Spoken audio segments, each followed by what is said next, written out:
Time now for Neil Rogers. Live, local, and the first in Florida with an HD radio digital signal. We are Sports Radio 560. We're something, I'll tell you, but we can't say it on the air. We're something. Some help. We need some help. We need some help. Ancient evil has returned. The evil world has never known. Oh, hello. Howard Stern. Now, one secret government agency. Welcome to the Federal Communications Commission. You look like a fat black man. Been called upon to stand against them. You just put your hands on the pants of a woman, don't you? You tonight.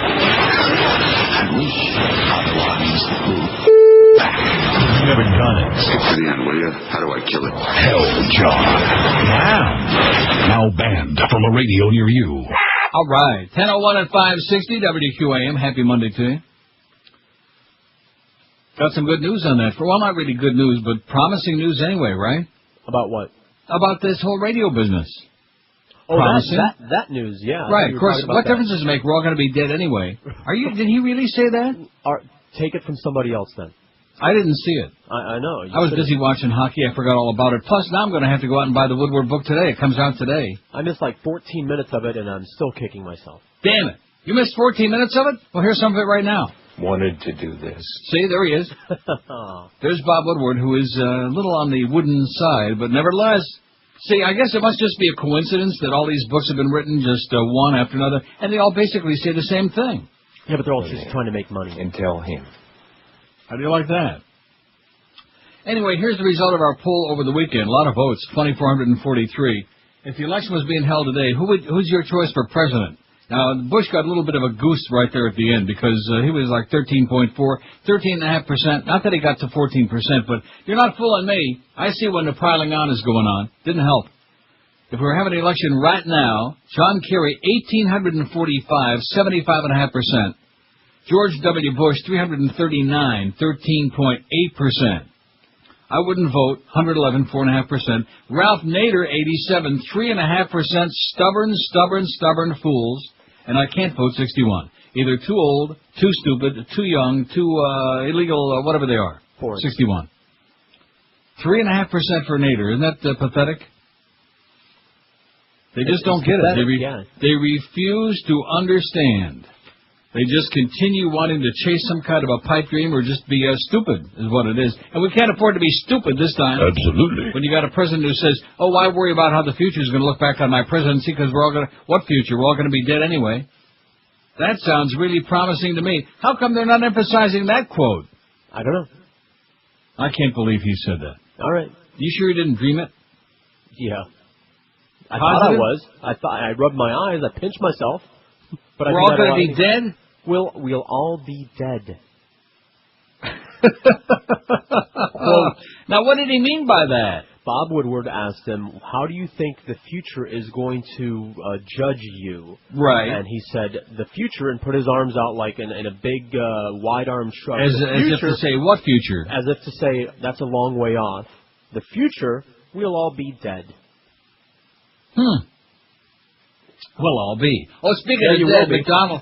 Just relax now. Don't get yourself all worked up into a tizzy over that moron, okay? He's a real... Moron! Right. Too late. McDonald's CEO dies of a heart attack. Now, I don't want to suggest that perhaps he ate too much of his own product, because Dave Thomas died too, and I think, didn't he die of a heart attack? I think so. I do believe so. Although at least Dave Thomas died with a big smile on his puss. Whereas the chairman and CEO of McDonald's, Jim Cantalupo, died of an apparent heart attack at the age of 60 today, as a matter of fact. He was attending the company's owner-operator meeting in Orlando. The world's largest restaurant chain could not immediately say who was taking over. He either ate too much McDonald's or too much Cantaloupe. Taking over his responsibilities. We're focusing on Mr. Cantalupo and his family, said McDonald's spokeswoman Anna Rosenich. Cantalupo, former vice chairman and president of the company, was brought back to lead McDonald's in January 2003 when the company was struggling to cope with falling profit in a saturated hamburger market. Isn't that a great term? A saturated hamburger market. Outbreaks of mad cow disease and poor service. Saturated fat. All of these things. All of these things. Yeah. Yeah, that's why it's kind of a saturated hamburger market. It's got a little play on words, which is not a really nice thing to do in an obituary. When a guy dies, I bet you one Big Mac too many. Put him right over the edge, don't you think? No, dude. God, that's bad. I want confirmation that you just didn't dream that, because, you do a lot of magic mushrooms and stuff like that. Sure. The president of this country said, future, we're all going to be dead. That he said that. Why aren't they screaming about that? I mean, we got all these other clips from Woodward on here. We'll all be dead. And about how the Saudis saw not just the roadmap to war in Iraq before even Roland Colin saw it, and some of the other people in the administration. I'll bet. Prince Bandar. Somebody taped the show and has the audio that WQN, hello. Yeah, George's part right, but not quite. What he was he was inferring that historians in 100 years are going to look back and say something, but at that time we'll all be dead. He wasn't saying, apocryphally that we're going to be dead now tomorrow. That's not what I said. He said. Yeah, it was. You left the impression that we were like all going to croak. I hate the guy too, but that was not the impression. No, I can't imagine that he would have said that. George is just a little emotional. George is under a lot of stress. I'm quoting exactly. Thanks a lot, pal. You're the one misinterpreting it. No, he's not. Will you stop arguing with this very erudite astute caller who also hates Bush like poison, but doesn't want to Let's not try to emulate the Fox people, okay, by all spin all day. Let's put it out there accurately and stop all your hysteria, okay? You are the one that misinterpreted it. Me? You, not the caller. What do you mean by that? I quoted exactly what was said on the show. You're the one that maybe I misunderstood why you were so exercised about it. Still, it means he doesn't care. Yeah. It means he doesn't care what people are going to think. Well, how could he possibly care? If he cared, he'd feel pretty bad. Yeah.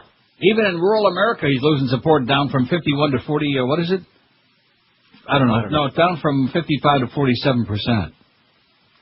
Or something like that. I'm misquoting there. See, now you got me doing it. Anyway, let's take a look at something on the brighter side. On our beaded curtain today, if you're over the age of 90, if you just barely got a pulse, then you can look, and if you've got several pieces of ID and written notes of permission from the Attorney General's office, you can look at our beaded curtain on NeilRogers.com, and today's nude photo is Gina Gershon. Yeah, there's a naked picture on there, Attorney General Ashcroft, you golf hole.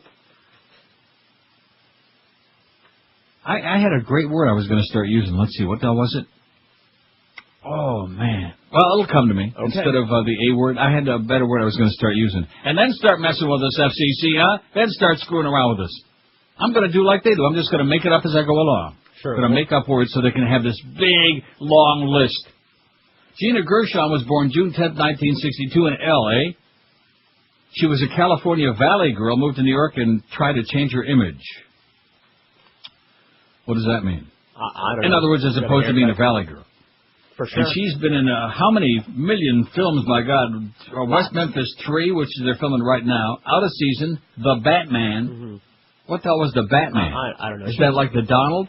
Never in a good movie unless you're talking about Showgirls. Three-Way Split, Tripping the Rift. Oh, these are TV series. She's Borderline, Demon Lovers, Slackers, Picture Claire, The Islanders, Snoops, Black and White, Face Off, Touch This, Bound, Best of the Three, Short End, etc. and so on. Gina Gershon, she's on there right now for you to use and peruse and lose. Now, here's the good news. Well, I mean, again, it's not really great news, but at least it's something moving in the right direction. Ready? Ready. After months of apologizing to Congress and the FCC for Janet Jackson's Super Bowl breast-bearing and other edgy on-air content, many of the country's media companies have finally decided the feds have gone too far. All right, about time you start putting your foot down. Today, Monday, April 19, Viacom, Fox, Radio 1, and a handful of mid-sized broadcast groups, including Citadel, Beasley, and Intercom, will join with activists like People for the American Way and Media Access Project to ask the FCC to rescind its recent decision that the F word and any other word the commissioners don't like can be punished with major fines or license revocations. This is from Broadcasting and Cable Magazine. And I like the way they phrase that. Any other word they don't like. Talk about making it up as we go along. Oh, well, there's 9 words today, and then there's 50 words tomorrow, and then there's 100 words on Wednesday, and then by the end of the week we'll have how many thousand words? About 30, man. Can't say that because we don't like it. It says at press time, meaning for this magazine, neither NBC, whose broadcast of a Bono expletive on the Golden Globes prompted the FCC decision, nor ABC had joined the fight. NBC was expected to file a separate petition today. ABC is not planning to weigh in. Cowards! Spineless goofballs. Even a few performers are getting in on the action, though, also asking the FCC to back down our illusionist Penn and Teller and comedian Margaret Cho. Not surprising, since Washington's trying to crack down on performers as well as media companies. If the FCC doesn't strike the Bono ruling, the author of the petition warned commissioners his clients will appeal in federal court. This is going all the way to the Supreme Court. Then we'll have no justice. Once those 9 bozos up there get a hold of it. The likely result and the thinly veiled aim of the petition is a legal battle that would land every piece of Washington's anti-indecency crackdown in the Supreme Court, where lawyer Bob Revere of firm Davis Wright Tremaine believes firmly they will win. How do you like that? Well, I hope. The Commission's harsh new policy has sent shockwaves through the broadcast industry and is forcing licensees to censor speech that is unquestionably protected by the First Amendment, he wrote in the petition. Damn it. The FCC consciously assumed the role of a national arbiter of good taste, and its decision already is exerting a chilling effect, he'd be saying. Chilling. The petition chronicles broadcasters' subsequent decisions to scrub their programming or content, likely to draw scrutinizing eyes and ears from a handful of misfits, I should point out. That includes NBC-ER's decision to blur an 80-year-old woman's exposed breast in one scene, network's implementation of a 5-second or more delays during live shows, deletion of a hint of cleavage from a PBS documentary, firing of raunchy DJs, and even a public station dismissal of longtime host Sandra Singh. Even radio rock standards like Who Are You and Pink Floyd's Money have been edited for radio in some stations or dropped from the playlist altogether. Oh, my God. Revere highlighted that what he says are a muddle of recent FCC reversals of indecency rulings that, if nothing else, illustrate the Commission's near-impossible task of upholding its legal obligations to both protect children from supposedly harmful broadcast content and avoid trampling on programmers' speech. The Golden Globes case is a perfect example. The Parents Television Council kicked its fight into high gear not after the show aired in January 2003, but 6 months later when the FCC staff ruled that Bono's fleeting effing brilliant during a live show didn't warrant punishment of NBC stations. Revere also points out that the FCC decision saying euphemisms may also be indecent raised the question of whether the F word itself or frigging or a host of other words might also be off limits. Frigging. Including just the letter F, which was also censored recently. F word. While broadcasters have been bending over backward to alter their programming practices, the challenge is not entirely unexpected. Throughout the indecency crackdown, including indecency hearings in Washington, Viacom, for one, has been careful to characterize its actions, delays, firings, guidelines to DJs as a response to what it, not Washington, no longer wants on the air. By doing so, it's left the legal issue of indecency open for just such a challenge.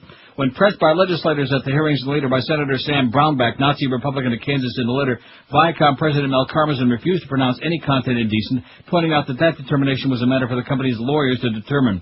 Alone among the big media companies, Viacom has been open about its willingness to challenge the indecency crackdown in the courts, and now joined by a host of others, including Beasley. Oh, man! They must have hopped out of that tree long enough to put their banjo down for a minute. Isn't that great? That's exciting. Nice call, boys.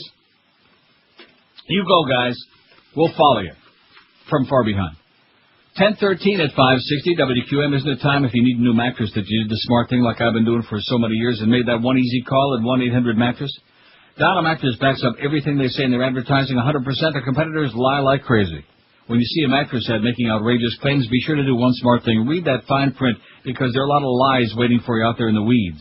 Here's an example. In big print, the ad screamed, no down payment, no interest, no payment for 24 months.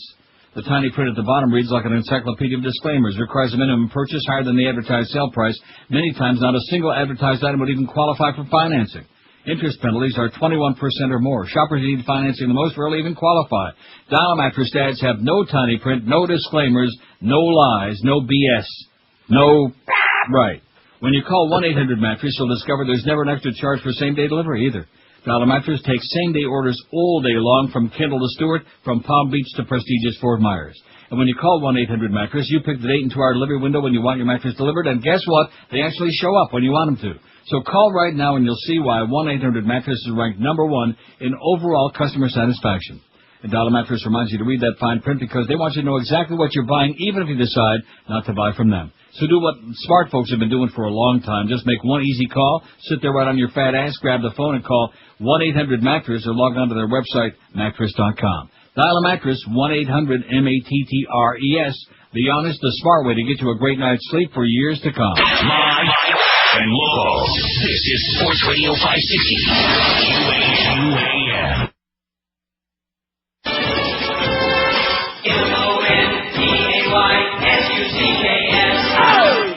And another thing, you can listen to me, you would have been a big star by now. With that little thick, sweet voice, how do you expect to get anywhere, you little puny puke? We say puke? I don't even know anymore.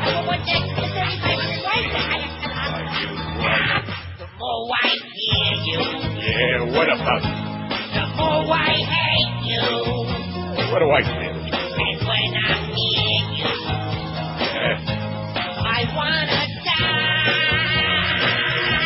Your peccary, no toenail cheese aroma. Puts me in a coma and points my eye. Why, I ought to smack you. There, see? I know my smell attracts you. But unlike Zach, you still got a job. I feel just like that you are my kid brother. And one you need to another. That's why you're still not fired.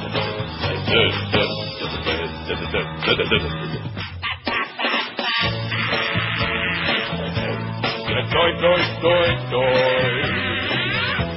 Doy, doy, doy, doy, doy.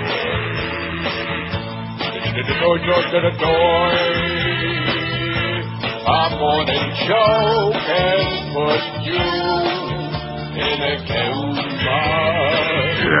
Can't wait till it's over. All right, that's enough. 10:20 at 560 WQM. Not only am I a little bit discombobulated here with what you said, but Eric's going to be real unhappy with you, too. Okay.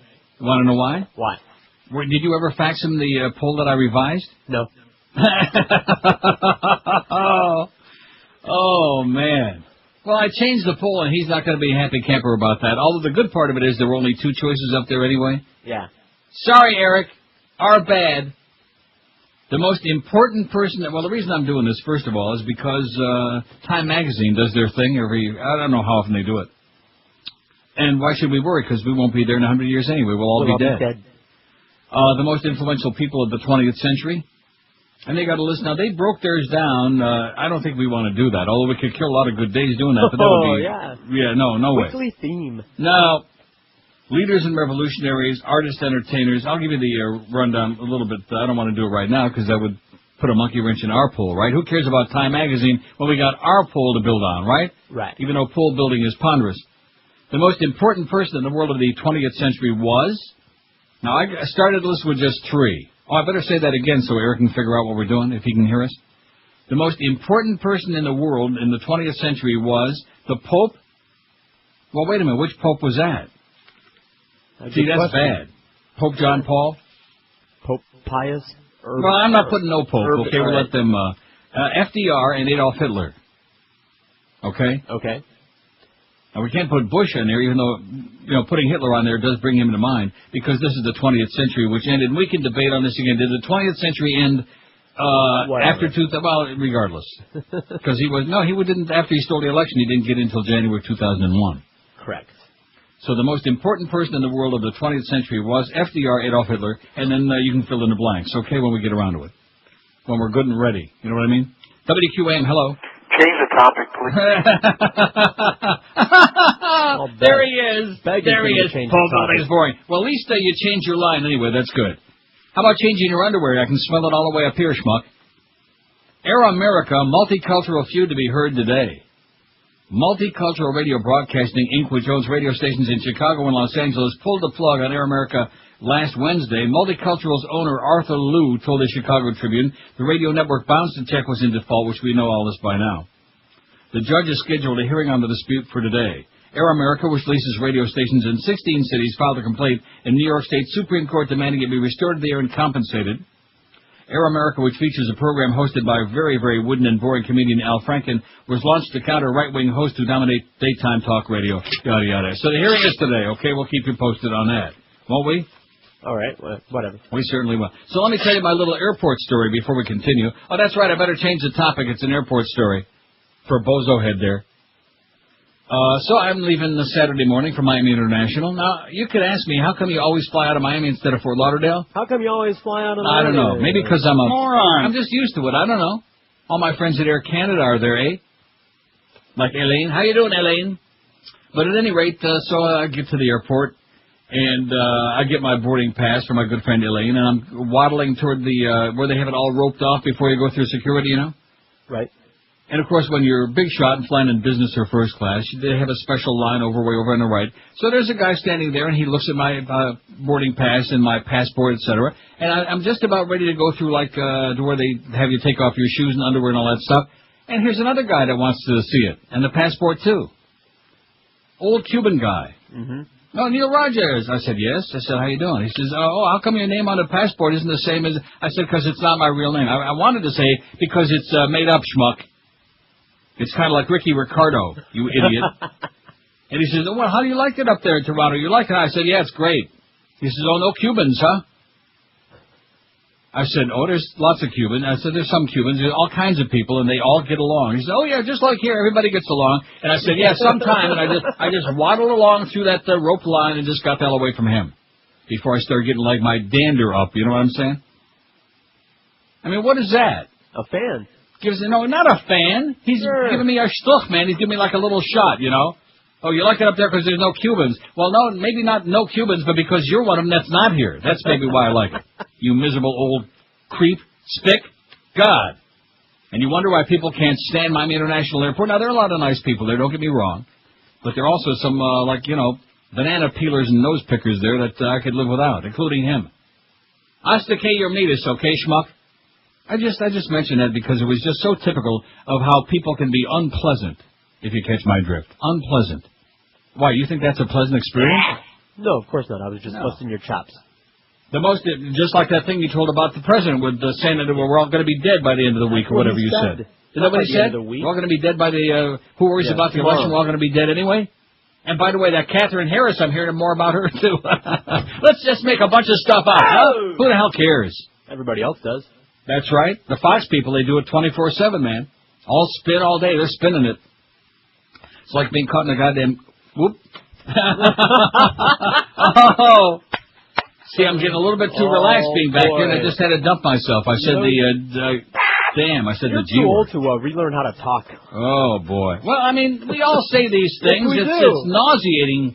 And, of course, this company, they can't really make up their mind. I'm delighted to see that they finally butched up a little bit and grew a small fare over the weekend or whenever they finally decided to do it. But don't be making any more calls, Muffer Clarence, to Naples, Fort Myers, over whether we can say this and whether we can do that, because the answer is always going to be, no, you better not do that. Just to be on the safe side. 26 past 10 at 560 WQM, your heavily censored station. Live and local. This is 560. The radio's all yours now.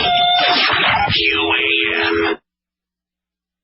Oh, in Miami town at 560 WQAM. They're gonna sink their teeth right into Condoleezza. For every Democrat I know it's gonna please ya. Either you or Clark is lying, Condoleezza. Hey, Condoleezza, right. Now they get to question Condoleezza, and to declare no one wants to be up. They didn't get hurt, and now they got hurt, and now they come to grill her.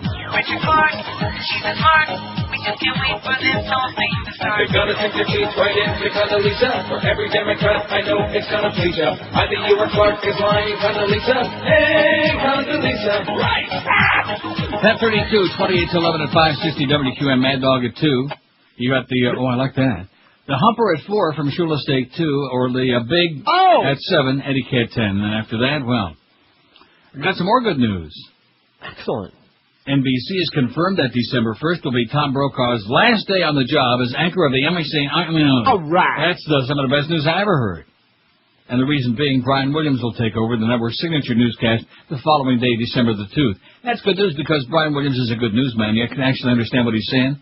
What? You can actually speak the language. NBC, Tom Brokaw. I mean, this has got to be one of the great mysteries to me in the history of mankind. Yeah. I'm not sure which is the biggest mystery. I mean, at least Imus back in the day, you know, was funny about 100 years ago. He was really very good. But Baba Wawa has always been just totally incoherent. And Tom Brokaw, and Barbara Walters, though, well, I take that back. Wasn't she once upon a time a news lady on ABC? Yes, but still. Why? Still what? Why? How did she get to be a news lady with that? Oh, I don't know. But I'm trying to make the point is for as long as we can remember, she's been just an interviewer. She's been interviewing people. But Tom Brokaw was like one of the three major networks' nightly news anchors, which is with a horrendous speech defect. And more people watch him than Dan Rather, which amazes me, although Dan's got that very disconcerting thing on the tip of his nose, you know, that chancre, that cancerous thing they removed. And you can't pay any attention to what he's talking about in the news because you keep looking at the tip of his nose and wait for it to start growing. So anyway, Tom Brokaw is going to be signing off. December 1st will be his last night on NBC. And most of us with any kind of a brain at all are delighted because Brian Williams is excellent. He's been waiting a long, long time for Brokaw to finally throw in the towel. Nice going, Brian. You go, boy. Let's add a few names to this list. What do you say before I plow ahead here? Because we got lots of stuff to talk about. And we better do it before 2 o'clock because we'll all be dead by then anyway. Isn't that what he said? 5670560, pound 560 on the AT&T. The most important person in the world in the 20th century was WQM. Hello. Neil? Yes? Hi. Hi. I'm sorry you missed the Woodward interview last night, but I thought the highlight of the interview, if you will, was when he was talking about the $700 million that they took from the allocated money for the appropriation for the Afghan war, and that they did a bait and switch. Really, and I think I think even this Republican Congress is going to have to consider that an impeachable offense. Never going to happen. I don't know. It's unbelievable. It's a crime. Never going to happen. Well. They're too worried about stains on blue dresses. They can't be worried about stuff like that. Yeah, well, he's such a crook. It's unbelievable. Scary, very scary. And don't forget crook rhymes with schnook, which I think are both very appropriate in this case. Yeah, well, and the funny part was when he was talking about, needless to say, the funny part was when he was talking about the Bush intellect and how he considered intellectuals. It's hard to believe. It's like, how could he ever get, well, he wasn't elected president, but it's like we've got to get him out, so. Bye. Bye. She got it out of her system and then, bye. I like that. That was good. That was excellent. 5670560. Now, if they don't want to call and suggest names for the pool, I got the whole list from time anyway, so I'll just put them on there. Just that. That's fine with me. Either way, I don't care. I couldn't give a crap less. WQAM, hello. Hey, Neil, how you doing? Pretty good. Your most influential person of the 20th century, I would think you'd have to put Lenin on the list. Not John Lennon. Vladimir Lenin. Yeah, Vladimir. Because, for about 70 years, it was the battle between communism and the West. And, he was the founder of the Soviet Union. He was like their George Washington. And he was the father of his country. Pretty much, yeah. And on that quote that George was talking about from Bush, I think Bush, in his own way, was trying to, paraphrase a famous quip that was made by, I don't know if you ever heard of the economist John Maynard Keynes, hear of Keynesian economics. Yes. He was asked one time about some result that would happen in the long run, and he was exasperated about, being asked what would happen in the long run, and he said, in the long run, we're all dead. Yeah. And I think that was sort of what Bush in his own feeble way was trying to get at. Well, I never realized he had that capacity. I'm really impressed. I'm saying feeble, yeah. Maybe somebody read it to him. It probably heard it once from a fairy tale or something. Thanks a lot, Pally. Okay, take care. Have a great day. Vladimir Lenin, you got it? Not to be confused with John Lennon. Got it. 5670560, pound 560 on the AT&T and Verizon wireless line. WQAM, hello. Yeah, Neil. Yes, sir. I cannot believe you didn't see that Bob Woodward interview last night. Didn't see it. Must watch. Maybe you can get it on the internet. If you replaced the ASS with ASH and said somebody was no, can't do that. No, can't too do close. That I had one. I had one that I came up with when I was shaving this morning, and all of a sudden it slipped my feeble mind. It'll come back. I know. If you were to say, instead of calling somebody a DI, you know what, you can call them a Cheney from now on. Right, that's not bad. Yeah, just suggest. Cheney head? Keep up the good work. Okay, thanks. Hey, he's a real Cheney head, that Presidente. No, but I had one that was so good. It'll never come back, you know. Huh? Right in the middle of the sentence, just blurt it right out. When you listen, well, I'll be out walking on the street and I'll start talking to myself. There it is. Well, why should I be different from a lot of other people? There are a few people around that do talk to themselves. Any big city, you know, you go out on the streets and they're like, yeah. Up and down the pretty hall. Interesting conversation. WQAM, hello. QAM. This is 567? This is QAM? 567-08-560. This is us. Hey, how you doing? Pretty good. Speaking. Hey, Neil. Yes, sir. I got a name for your poll. Okay. Winston Churchill. Winston Churchill. Why the hell not, man? He smoked a big fat one every day. Every day of his adult life. I got a book for you. I got a book for your readers too, for your listeners. Okay. Useful Idiot. Bye. Take care. What is it? Oh.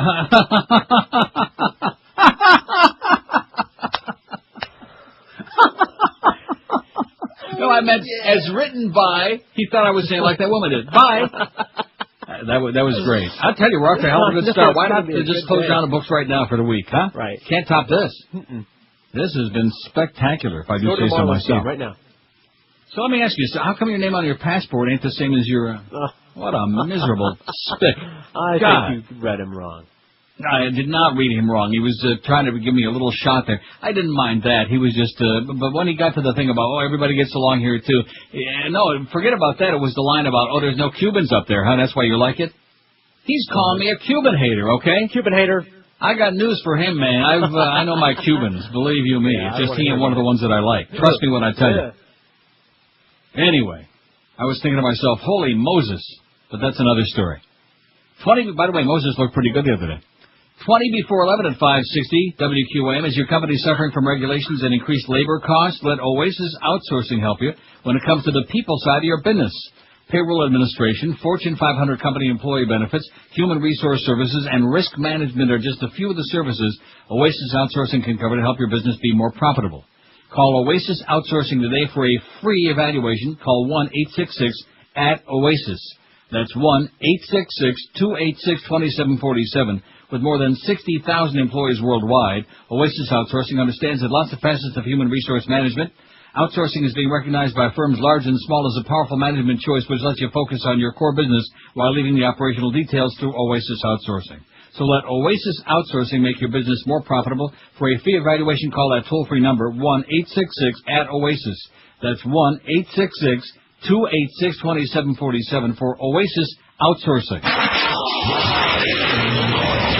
We're Sports Radio 560 QAM. Ocean in Nebraska. Hi, Richard Simmons here! And since there's been weeks and weeks of publicity about my unfortunate misunderstanding in that airport, I've decided to use my status as an exercise guru to launch a brand new home video for all of you fat bastards out there. It's bitch slapping to the oldies! Oh, this is such a fantastic video. 3 solid hours of nothing but regular people running around in short shorts, smacking the living heck out of a passerby. Here's a clip. Pardon me, sir. Do you know what time it is? Yeah, it's time to slap your face. It's what? It's time to slap your face. Oh, yep. Yeah. Excuse me, gentlemen, if I can interrupt, please. To the beat, it slap and slap and slap and slap. Ow, great! Oh, you make me so proud.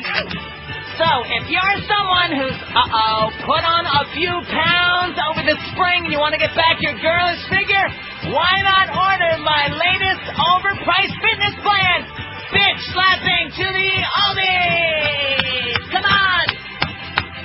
I would sure love to get back my girlish figure. 1045 at 560. That word came back to me. Yeah? Yeah. Anthole. Anthole? Yeah. Right. An anthole. They have Right? them. There's such a word. Sure. There's certainly nothing offensive about anthole. So instead of saying what we can't say, instead of saying that, he's a real anthole.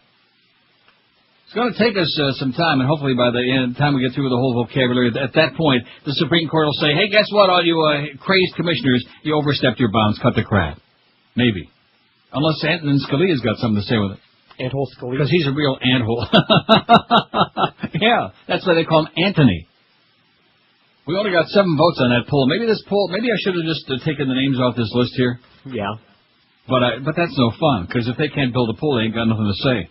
5670560, pound 560 on it. I mean, let's let some of the obvious ones. How about, pretty obvious, wasn't he? Yeah. Right? Oh, yeah, and him too. Right. How about Charles Darwin? There you go. Right. Let's stick him on there. I'll vote for him. Was he in the 20th century? I think so. Josh can Google him. Pretty sure he was. You better. Yeah, sure he was. What about Thomas Edison? Right. Right? How can you leave him out? Out of sight, out of mind. What about Albert Einstein? Sure. Uncle Albert. Well, let's get some of those on there, the obvious ones, because they'll be adding maybe 1 or 2 more. 5670560, pound 560 on the AT&T and Verizon wireless line. WQAM, hello. How about Mo Howard David? Mo Howard David's not bad. That's good. Right? Absolutely. Sure. Now watch him go ahead and put it on there. Go ahead and put it on there. Why the hell not? Although he didn't darken our door until 2002, unfortunately, but I'm sure before that he was very influential in New York and in Massachusetts and in Wisconsin, all of these places. Right? Everywhere. Sure, put him on there just for kicks. WQAM, hello. How you doing, Uncle Neil? Pretty good, sir. Bill Wilson. Bill Wilson? One of the co-founders of AA. Oh. Never heard of him. Well, he was no Woodrow Wilson, I'll tell you that. No, he wasn't, but if it wasn't for the 12 steps, a lot of people wouldn't have gotten their lives together. He was no Nancy Wilson. Okay, thanks. He was no Al Wilson. Have yourself a good day. Or just have yourself.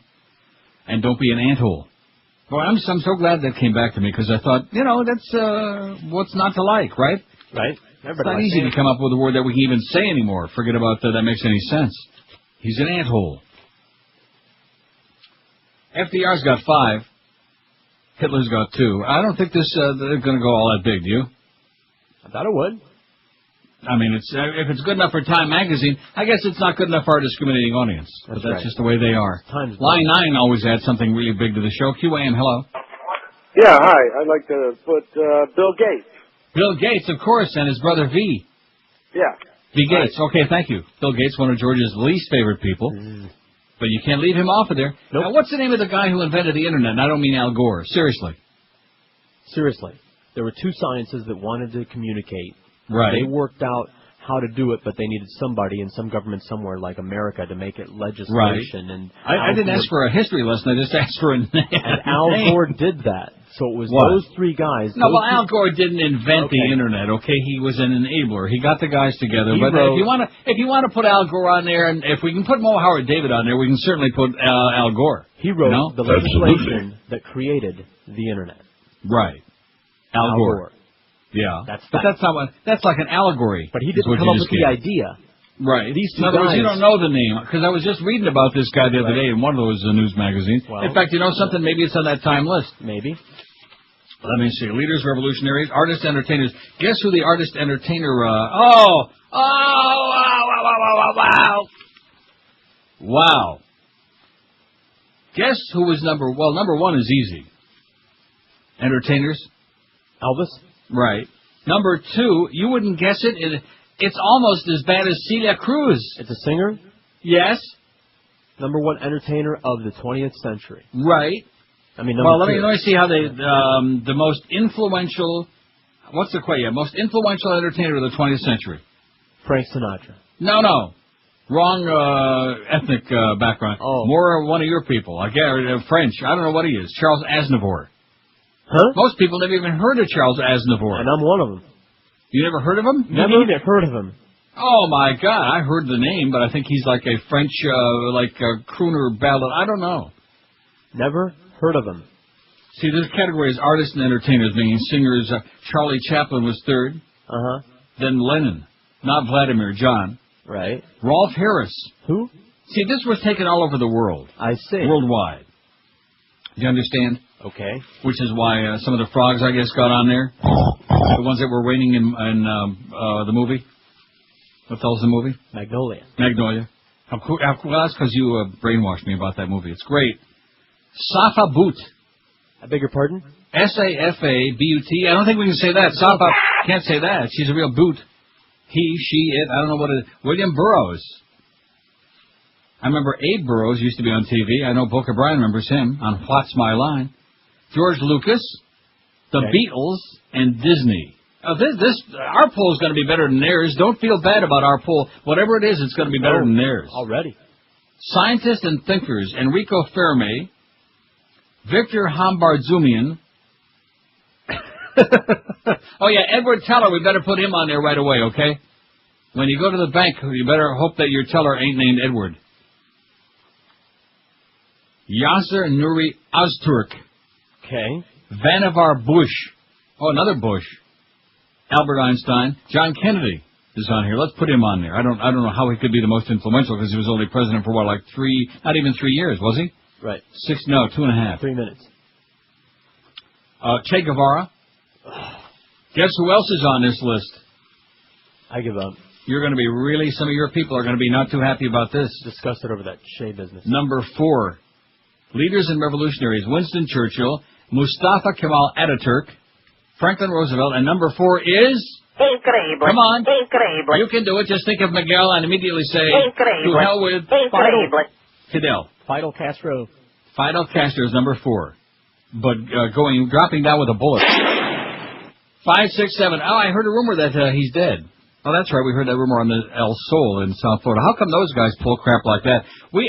I read a thing that at least I didn't just make up, the Catherine Harris thing. And there's about 85 different... About 30, man. 35 different things on there now on the Internet on Neil Rogers. Well, get your facts straight, Neil Rogers. Catherine Harris didn't die. Like it was a big deal. Right. Like they were going to make a big simus about that. WQAM, hello. Hey, Neil. You're yes, a moron. Sir. What do you say? You're a moron. Oh, I'm a moron. Oh, I'm a moron. There's no question about that. Thank you. Back at you. WQAM, hello. Uncle Neil. Yes, sir. For the poll, how about Yes. Martin Luther King? Martin Luther King Jr., excellent choice. And for a substitute for the A word, how about Yes. Ashcroft? He's an Ashcroft. Mm-hmm. Have a I nice like day. Anthole better. Okay, thanks. Although Ashcroft is an anthole. Right? Absolutely. See, it's got to have hole in it, otherwise it's not quite as biting.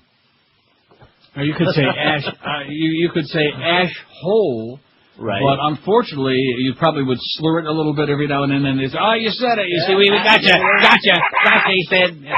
So I don't want to do that. Because anthole don't have no S's in it. I got a wood stove.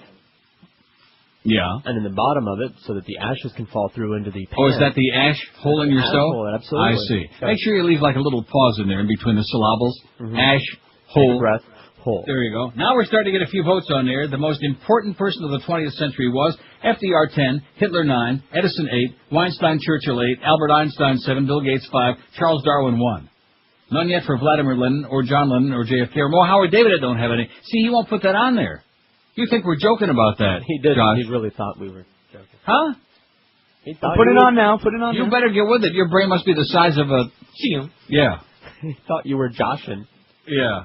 No joshing. They want Mo Howard David. He'll get some votes. About 30, man. He's probably at home right now cranking that thing up. Sigmund Freud. Vicky says Sigmund Freud. You got it? We got it. The Wright brothers. And here it says at the bottom of this fax, says Kerry or Canada 2004. There you go. Good choice. Good choice, eh? Too bad about those Leafs in overtime last night, but at least it brings up a dramatic, climactic Game 7 tomorrow night at the Air Canada Centre as the falling leaves are on the precipice of saying bye-bye for another season. But we'll see. See what happens tomorrow. The Wright brothers, but of course, Frank and Schmendrick. Right? Right. Wrong. Orville. Darrell Wright, he drives at Hazel Park and Northville Downs. And once in a while Windsor Raceway. 567-0560 in Wilbur. Pound 560 on the AT&T and Verizon Wireless line. WQAM, hello. Good morning, Neil. How about rectal cavity? WQAM, hello. Not if you brush it, Yes, don't. Neil. Yes, sir. Good morning. I'd like to get your opinion on something totally different. That's probably where his dentist is checking, because he's a... Now I can't even remember. He's an anthill. I can't remember the word. Yes, sir. Yes, Neil. Yes. Okay, how are you doing today? I'm still doing pretty good. Good. Listen, I'd like to get your opinion on something that is going to be definitely going on in November. And what is that? We know it's going to be probably a very close election, right? Not necessarily. Well, that's what most everybody's saying. But supposedly that it's going to be a close election. And one or two states can actually decide the election, which is going to be Florida and Ohio. Mm-hmm. Now, the two of them are voting with the dial machines, which are going to leave no paper trail. What do you think that if it's closed, the Bush administration is going to do? Are they going to steal the election again? Of course. Why would they not do it again? Why do you think that we are not doing anything about it right now? Well, we can. We still can do something about it. Well, there are people trying to do something about it, but good luck to them. That's all I can tell you. You got my vote. Meet you at the border, baby. Okay, thanks. Bye. Yeah, they're trying. I mean, like our good buddy there, what's his name? What's his name? Our good Democratic representative up there in Palm Beach County, which I can't think of his name. Bob and Ray. Bob Woodward. I don't know. I have like a brain fart on everything today. It's just one of them things, man. Just one of them things. And, you know, it's all your fault, too, because when you told me that line about we're all going to be dead. Well, we are. And it was my bad. I misinterpreted, granted, but it just seemed that you were so overwrought by it. I just couldn't imagine what else you were. By it. Why was that? Because we're going to be dead? Because he doesn't care how history's going to judge him because he's not going to be. But you know something? If you were him, would you want to think about how history's going to judge you? Of course not. But well, I'm not the there president. you go. So stop and think about that, man. He's supposed to care. Stop and think about that. And stop being such a hard ass. No. Stop being such an anthill hole. No. 1057 at 560 WQM. You've heard about the big demand and the high pay potential for computer professionals. Have you ever wondered if this career is for you? Well, here's your chance. Fast Train is hosting a free 1-hour seminar on computers and networking this Wednesday evening at both the Miami and Fort Lauderdale campuses. That's right, learn basic PC troubleshooting and networking absolutely free. Seating for this free computer seminar is limited, so pick up the phone and call Fast Train. Toll free, it's 1-866-FAST-TRAIN. That's 1-866-FAST-TRAIN. All attendees to the free seminar will receive a diagnostic tool at no charge. So call Fast Train right now at that toll-free number, 1-866-FAST-TRAIN, to reserve your seat. And if you decide that a new... I beg your pardon? Mark Foley. No, not Mark Foley. Are you crazy? Sorry, wrong Mark Foley is that in Palm Beach. Oh. Not Mark Foley. First of all, he's a Republican. He's also a... And if you decide that a new high-paying career is in your future, Fast Train can have you trained and ready for your new job in just 4 short months. Check out Fast Train at fasttrain.com and then make that call and reserve your spot for this Wednesday's free seminars. Call 1-866-FAST-TRAIN. This is Sports Radio 560 QAM. Only in the Banana Republic, baby. Only in Miami. Coming up tonight on Inside the Behind the True Hollywood Celebrity Music Biography Profile Story. He was the king of Latino pop. But since he played George W. Bush's inauguration ceremonies, his fame has dwindled. Coincidence? You be the judge of Ricky Martin.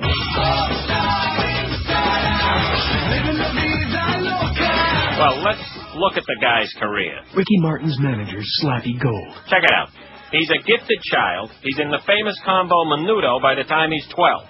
He's the star of the hot Spanish-language soap opera Alcanzar una Estrella. He goes solo and sells billions of records worldwide. Then, he dances next to George W. Bush.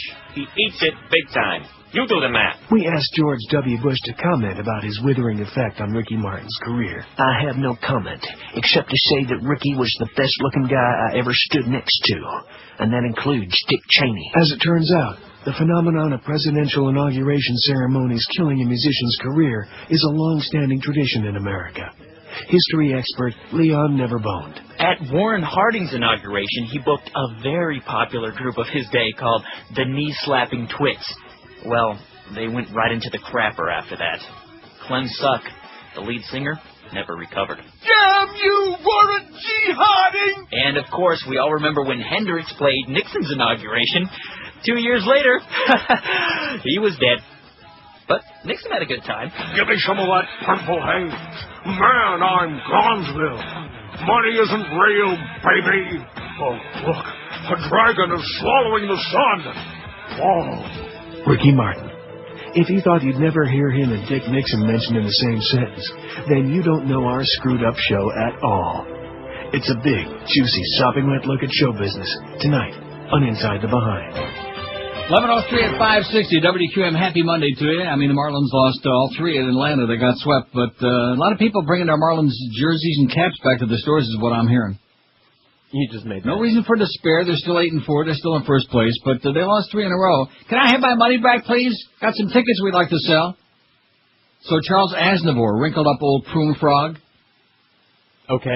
My shortcomings are my voice, my height, my gestures, my lack of culture and education, my frankness and my lack of personality. So wrote the 26-year-old French singer and songwriter Charles Aznavour one night in 1950, drunkenly brooding over his stalled career. 5'3", as a matter of fact. You should like him. He's a shrimp. He's a shrimp. I don't like people based on their altitude. But whenever it goes on about how the man who reinvented the French chanson. Remember Chanson d'Amour by Art and Dottie Todd? Of course you know. The French chanson, which I have no idea what that means, composed more than 600 songs, sold more than 100 million records, is still a star, and he's still alive. And he's still no one I ever heard of. They hit him with 5 shots, and he's still alive. How do you like that? Charles Aznavour. Horrible. Couldn't sing his way out of a paper. He's like the French Sinatra. Now you got it? Oh, him. He's not quite as well connected. A Long Island Railroad commuter train and an empty Amtrak train collided near Penn Station this morning, sending dozens of passengers in area hospitals with minor injuries. The train from Ronkonkoma to Penn Station hit the Amtrak train shortly before 7 a.m. at the J.O. interlocking in a tunnel outside the east end of Penn Station. Passengers suffered head, neck, and back injuries. Well, I'll tell you one thing, a lot of ambulance-chasing lawyers going to be signing people up right there on the spot. Many passengers were standing up as the train approached Penn Station preparing to debark. People scattered all over the place. People complained about sprain wrists and necks hurting. They were going a lot like that. Not that they were embellishing, you understand. Of course. Where's a lawyer? Let's see. Jonas Salk. Well, there you go. There's one. The most important person of the 20th century. I think they may be getting a little bit carried away, but Dr. Jonas Salk, says Stephen. Not good enough that we're going to put Stephen's Choice on there. Now he's getting pushy. He also wants a bit. Well, I'll think about it. Nah, don't be sending me any more of these priests. There's just too many priests in too little time. Eastern Orthodox bishop gets 28 in jails for casino groping. Oh, we better check that one out, though. Yeah. Before we get into all of our Bob Woodward stuff. You see, just because I didn't watch the show last night doesn't mean I don't have all of the important crap right here in front of me. What do you think I am, some kind of an anthole? Well, for example, Saudi envoy promised Bush a drop in oil prices ahead of the election. Yes. Maureen Dowd, House of Broken Toys. I got some, and Woodward shares war secrets on CBS News website, which it would make sense since 60 Minutes is their show. Wouldn't that make sense? Guess where? Where? You'll be able to see Bob Woodward, and I'll guarantee it'll be a lot better than 60 Minutes because they just give you that little short piece, you know. Mm-hmm. I'll give you a clue. Loan me $50. Tonight. Oh, yeah. Tonight with Larry King. He's going to be asking him penetrating questions. Loan me $50. So that you have a chance to see Bob Woodward, which I will. I'll watch it. I'll tape it. I'll... and he'll go into great detail. Traverse City, Michigan, an Eastern Orthodox bishop who, like in jail to a death sentence, had begged not to be incarcerated for groping a woman's breast at a casino, was ordered to spend 28 days behind bars. Bishop Dmitry Kuri, 55 of Toledo, told the judge that it would be like a death sentence to my career and thus to my very life, and pleaded for community service instead, but no chance. In a 30-minute statement, he described his life in the day of the crime in great detail, including the poached eggs and tomato juice he had for breakfast. He also apologized to the victim. He groped her. Yeah. Well, so what's the big deal with that? He groped a breast. Maybe he thought it was like, a public breast? I don't know. Something to grab onto. Maybe he was like off balance. Maybe he was falling. Right. Maybe he was a little bit tipsy. And Cheyenne, Wyoming. Oh, I bet you Dick Cheney ain't too excited about this. In his home state, no less. A former priest will serve 15 months to 7 years in jail for molesting a teenage boy in a case that also involves allegations of ritual beatings and torture, his lawyer said yesterday. Ritual beatings and torture. Great. Anthony Jablonowald, what kind of a name is that? Jablonowald. Sounds awfully Polish to me. Anthony Jablonowald, 69, that is his age, pleaded no contest in Wyoming District Court last week to one count of taking indecent, immodest, or immoral liberties with a minor. The priest denied taking part in any rituals, but told authorities the sex act was for spiritual reasons and not sexual gratification. That's one of the greatest lines I ever heard in my life. Maybe that's why that guy in Vegas, that's what that was all about. Right. He grabbed that breast for spiritual reasons. Jablonowald was serving at a monastery in southeast Ohio when the charges surfaced 2 years ago. He remained at Platte County Jail yesterday, unclear whether he'd be transferred to a state corrections facility. I don't know that he'll actually go into the prison system. They said that there's a safety concern. Kind of like Father Gagan, remember him? Oh, yeah. Won't see him no more. Good. The victim, now in his late 30s, made allegations that now his name just changed to Jablonowski. Maybe it's just a bad copy I'm reading. Could be. That Jablonowski touched his genitals at least once in the early 1960s at St. Anthony Catholic Church in Guernsey. The man was 17 at the time. Authorities said they later learned that Jablonowski regularly took the man to the church basement, asking them to strip before they were gagged, blindfolded, and hung upside down for the... Oh, this is great! He regularly took men to the church basement, asking them to strip before they were gagged, blindfolded, and hung upside down from the ceiling. Laird said his client couldn't talk about the ritual, citing an oath of confidentiality concerning prayer and confession. Well, that's always a good excuse. Sure. Jablonowski was priest in Wyoming for about 10 years. We're certainly praying for anyone who was a victim of Father Jablonowski. We certainly are praying for him, said the Monsignor Gerald Calvini, some greaseball. Let's see. Untitled, can you put Elian Gonzalez on your poll? His period of fame was the summer 2000, says Mike in Plantation. Sure, if we can put Mo Howard David on there, why not Elian Gonzalez? Right? Even though he was pretty important. Yes? I'm the baby Jesus. Well, I'll be damned. Chinese closed to flood stores as quotas lapse. Aren't you excited? No. Howard Lee is pumping $5 million into a factory in China that produces a variety of designer-label clothing sold in U.S. department stores. The investment should allow factory output, now about 2 to 3 million garments annually, to triple by next year. A lot of cheap chink clothing. The quota-free competition, I can't wait for them to start making clothing out of the skin of civet cats. Already. The quota-free competition will be huge. Prices will be down 10 to 15% or more. The consumer will get the lowest price on merchandise as some more of that cheap chink stuff comes flooding into America. Yay. There you go. Now, well, let's take a couple more for the year, because I got some stuff here, some bedtime stories. A lot of them. Not that I want to do that, you understand? Of course. Because I don't want to get Miguel all bent out of shape. He's probably hovering around listening somewhere in the back. 5670560, pound 560 on the AT&T and Verizon wireless line. The most important person in the world in the 20th century was Thomas Edison, 26, Albert Einstein, 25, FDR, 22, Adolf Hitler, 20, Weinstein Churchill, 14, Bill V. Gates has got 12, Martin Luther King, 6, Mo Howard David at 6. See, he's doing well. Nice going, Mo. Absolutely.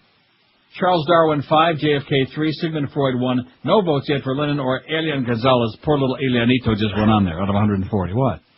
Elianito. In fact, Elianito probably had the Happy Meal that cantaloupe guy would have been eating today for lunch. That's what I'm thinking. But the cantaloupe guy, the CEO of McDonald's, he croaked. He was only 60 years old. Too many Big Macs.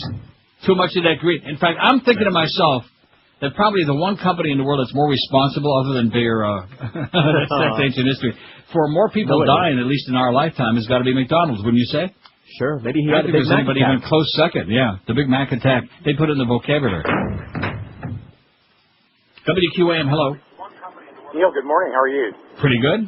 Great. Before I give you my nominee, I just wanted to say that the person whose name you're trying to remember about the Internet is Tim Berners-Lee. Tim what? Tim Berners-Lee. Berners-Lee. Yeah, he's the guy who working at the University. Kathy Lee? Gifford, exactly. Okay. No, but he's the guy who was working at the University of Illinois, and they really created the hyperlinking, the breakthrough that made the World Wide Web saying that same thing. Okay, we just got a fax confirming your report. Hey, there we go. Okay. Hey, my nomination is John D. Rockefeller because of his influence in the oil business. He really, the monopoly that he set up with the Standard Oil, I think, really set the stage for a lot of the geopolitics in the 20th century. In fact, I think I see him on a street corner handing out dimes right now. Exactly. I want Thanks, one. pal. Bye. Have a great day. Okay, Tim Berners-Lee, we better put him on there. Berners-Lee, got it? Kathy Lee's kin, and John D. Rockefeller. See, we'll get this thing off the ground, and I guarantee you, even our own humble way on this marginal show, we'll still get a better list than Time Magazine, which is worldwide. Charles Aznavour, my ass, you know? Just another no-talent frog, and pardon me for the kind of like Denise Potvin. Live and local. We're Sports Radio 560 QAM. You're talking hardball on 560 WQAM. Call me, homie, right here at 567 HO. 56. Call me, homie. Let's be talking to Steve in Miami.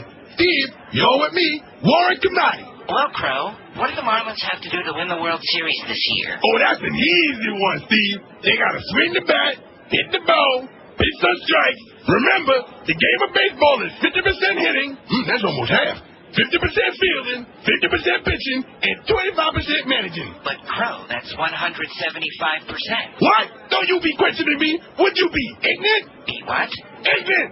Ignorant, I said. You be ignorant. Well, no, I'm not ignorant. Boy, I played professional baseball in a third world country against men half my size. Did you? Well, actually, I played in... Are you gonna... Call me, homie. I'm the Crow, out at Gate G, Elemental P. 11:18 at 560. I just got a great inspiration. Okay. I'm so excited I could, like, pee in my pants. Can we still say that? No. I could, like, in my pants. You want to know what it is? It's about tomorrow's poll. Yeah. See, I'm going to separate it, but only into two categories, because obviously we're not going to put entertainers on this list today. You'd have to be some kind of a moron. Although Mo Howard David we put on there is not in any other category, but is he entertaining? No. So he qualifies for today because he's not an entertainer. See what I'm saying? I get it. Right. But tomorrow we'll ask the most important entertainer of the 20th century was. Okay. See? Because I think they'll have more fun with that one. Because this has got to be a little bit more cerebral, if you pardon my... a little more cerebral, right. Right. Speaking of cerebral, let's talk about our president, who we all know is a moron. At last week's rare... This is Matt Bivens in the Nation, his daily outrage. At last week's rare press conference, George W. Bush argued that a bonus of his Iraqi invasion was that it frightened Libya into giving up weapons of mass destruction. Take Libya, for example. Libya was a nation that had, we viewed as a terrorist, a nation that sponsored terror, a nation that was dangerous because of weapons, he said, and Colonel Gaddafi made the decision, and rightly so, to disclose and disarm for the good of the world. By the way, they found, I think, 50 tons of mustard gas, I believe it was, in a turkey farm, only because he was willing to disclose where the mustard gas was, but that made the world safer. Later, asked to muse upon mistakes he'd made and lessons he'd learned from them, the president was famously stumped. He couldn't think of a single mistake. He joked forlornly that he wished he'd have that question in writing beforehand so I could plan for it, and then he meandered into those chimerical Iraqi weapons of mass destruction. See, I happen to believe that we'll find out the truth on weapons, he said. I look forward to hearing the truth exactly where they are. They could still be there. They could be hidden like the 50 tons of mustard gas in a turkey farm. So Saddam's weapons are like those 50 tons of mustard gas on the Libyan turkey farm? Makes sense, since there weren't 50 tons of mustard gas on the Libyan turkey farm. Al Kamen, who writes in the Loop column for the Washington Post, reports the president found a way to make not one, not two, but three factual errors in a single 15-word sentence, which must be something of a world indoor record. Kamen cited a Reuters story that notes that 26 tons of mustard gas, not 50, were unveiled by Libya at various locations, none of which was a turkey farm. A turkey farm was a storage site for unfilled chemical munitions. Other than that, Kamen writes, the sentence was spot on. President Bush says, I look forward to hearing the truth exactly where they are, but he should be careful what he wishes for. Three mistakes in a 15-word sentence. Not bad. That's nothing for him. Because he's a moron. Right. Saudi envoy promised Bush a drop in oil prices ahead of the election. Saudi, I got to go out and buy the book today. Am I the only one? I mean, obviously these are making it to the top of the bestseller list. All of these books, the Dick Clark book, the Paul O'Neill book, and now the Bob Woodward book. But what percentage of people, how many people in this whole audience are going to read any book? About 30, man. That's not percentage, that's total people. Right. Saudi Arabia's ambassador to the U.S. has promised President George W. Bush the Saudis will reduce oil prices before this November's election to help the U.S. economy, according to Bob Woodward. Oil prices are high and they could go down very quickly, Woodward said on 60 Minutes last night. That's the Saudi pledge, he said. Certainly over the summer, or as we get closer to the election, they could increase production several million barrels a day and the price would drop significantly.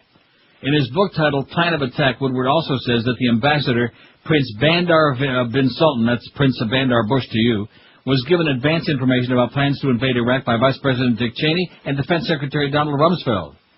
The Saudis trimmed their output by 1 million barrels a day in the first quarter, according to Bloomberg data. Crude oil has risen 15%. The record gasoline prices may blunt the economic benefits of President Bush's tax cuts and become an issue in a presidential election. Bandar learned of the attack plans on January 11, 2003, 2 days before U.S. Secretary of State Colin Powell was told of the decision, according to Woodward. In a meeting on January 11th with Cheney, Rumsfeld, and General Richard Myers, chairman of the Joint Chiefs of Staff, Bandar was shown a map laying out specific plans for attacking Iraq, Woodward writes in a book. The map was marked top secret, no foreign, meaning the classified material wasn't to be shown to non-U.S. officials, according to Woodward. At the meeting, Bandar asked for assurances that Iraq dictator Saddam Hussein wouldn't survive the war as he did the 91 Persian Gulf War led by Bush's father. Cheney responded, Prince Bandar, once we start, Saddam is toast. Bandar said he would take the message to the Saudi leadership if he got the same information he just received directly from Bush. On January 13th, Bandar was called to meet with Bush, who said, their message is my message, said Woodward. Powell was told of Bush's decision the same day. 2 days later, OPEC on March 31st agreed to reduce its production quotas to keep prices from dropping. Before the March 31st meeting in Vienna, at which OPEC announced it was cutting its quotas, Saudi Arabia's oil minister, Ali al-Naimi, said that the kingdom was already implementing its share of oil production cuts for April. But just before the election, like maybe that fall surprise, maybe those prices will start plummeting. Although now that it's out of the bag, why even bother, right? Right. When they can squeeze, when they can rape the public for even more. See, they were wrong. The prices didn't drop at all. There you go. Well, let's see. Here's some, what is this? Cockney song slangs for unusable words. I see. Well, isn't that cute? That's pretty weak. And our friend Mike, who obviously was doing some heavy-duty crap over the weekend. The most important person of the century, Dan Marino. We'll do one on sports. Don't put him on there now, Josh. I know you get carried away. And he also says, can you please play Buffalo Bill? Is this guy, what is a Buffalo Bill? Yeah, good question. Yeah, we'll get to it. We'll get to Buffalo Bill. Just calm down, Mike. Maureen Dowd writes, I don't want to do too much reading here, okay? It's like those old nasty days, those 7 months that you liked and nobody else did. But I got some heavy-duty crap here. I'll get to it eventually. I'll get to Kevin Spacey getting mugged in London. 5670560, pound 560 on the AT&T line. The most important person of the 20th century, non-entertainers, non-sports. Okay? Okay. I mean, we don't really need to put that on there, but Thomas Edison 40, Albert Einstein 37, FDR 31. Did we put Edward Teller on there? I don't see Edward Teller. Do you? No. Didn't put it on there, did we, John? I'll get him on there. Who? Edward Teller. If you see Edward Teller, that Mom's looking for. FDR 31, Adolf Hitler 24, Bill Gates 18, Mo Howard David at 16, moving up nicely. Nice going, Mo! Absolutely. Winston Churchill, 16. Chuck Darwin, 10. Those who knew him best called him Chuck. Martin Luther King, 7. In fact, he makes the born-again Christians like to up Chuck. Elian Gonzalez, 3. Sigmund Freud, 1. None yet for Vladimir Lenin, John D. Rockefeller, or Tim Berners-Lee. Now, the reason Tim Berners-Lee ain't going to get no votes is because nobody knows who that. I wouldn't know who it was. No. Do you think we need to put in parentheses, invented the Internet? I don't want to get like, can you do that, Josh? No. No, but I can tell Eric to. You can tell Eric to? Is that what I just heard you say? That's what he said. You can put in a request? That's right. Respectfully request that you can respectfully request that Eric modify it just somewhat slightly and put inventor of the Internet? I can do that. So that somebody might know who the hell that is? Yes. I'm serious. I mean, we take it for granted because we're living in this era, but boy, oh boy, how the hell would we do anything without the Internet? And those of you people out there too lazy, I mean, if you can't afford a computer, I understand that, okay? Go steal one. I don't. Don't what? They're so cheap anymore, the old ones. There are some people, I hate to break the news to you, there's some people out there who can barely afford the radio. They're listening to us right now, okay? No, I know. Mr. Hotshot, with all the big bucks you're making? Yeah, right. Right. At my poorest, I could afford a used computer. Well, they don't want a used one. They want a nice brand new compact for stereo with a nice flat screen Sony monitor. But at any rate, No, but seriously, the people who are like just old fuddy-duddies who don't want to learn to use a computer, those people make me gag. Because it changes your life. I mean, how could we even do this show anymore without that? You realize what an important part it's taking over the show? Thank the Lord. Anyway, 27 after 11 at 560 WQM. Spring into savings right now and save like never before. We're talking a load of cash on a great new car or truck from Armstrong Toyota of Homestead. They're on US 1, just 20 minutes south of the 836. Armstrong Toyota of Homestead is worth the drive because they're going to save you so much cash. We're literally talking thousands of dollars in savings. Check out the great leases waiting for you right now. An 04 Camry or 4Runner, just $269 a month for 48 months. How about an 04 Highlander, just $309 a month? Need a truck? How about an 04 Toyota Tundra, the safest truck in America, just $179 a month for 48 months? And these are just some of the great savings waiting right now at Armstrong Toyota of Homestead. General Manager David Rich and the staff will do just about anything to make sure you get a deal and get you into a new Toyota today. So experience the Armstrong Toyota of Homestead difference. They're locally owned and operated, and they're committed to 100% customer satisfaction. They'll do just about anything under the sun to make you a happy camper. Their service department is open late till 8 weeknights to make sure your service work is done, and it's easy to find them because they're right at the corner of US 1 and 293rd in prestigious Homestead, 20 minutes south of the 836. And wait till you hear this. Armstrong Toyota of Homestead offers you free tires, batteries, and replacement parts for life. That is correct. Tires, batteries, and free parts for life. Nobody nowhere does that.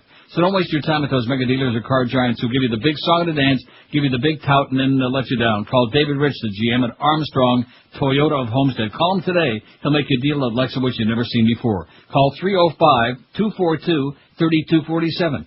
305-242-3247. Drive a little and save a ton on that great new Toyota today at Armstrong Toyota of Homestead. High and low.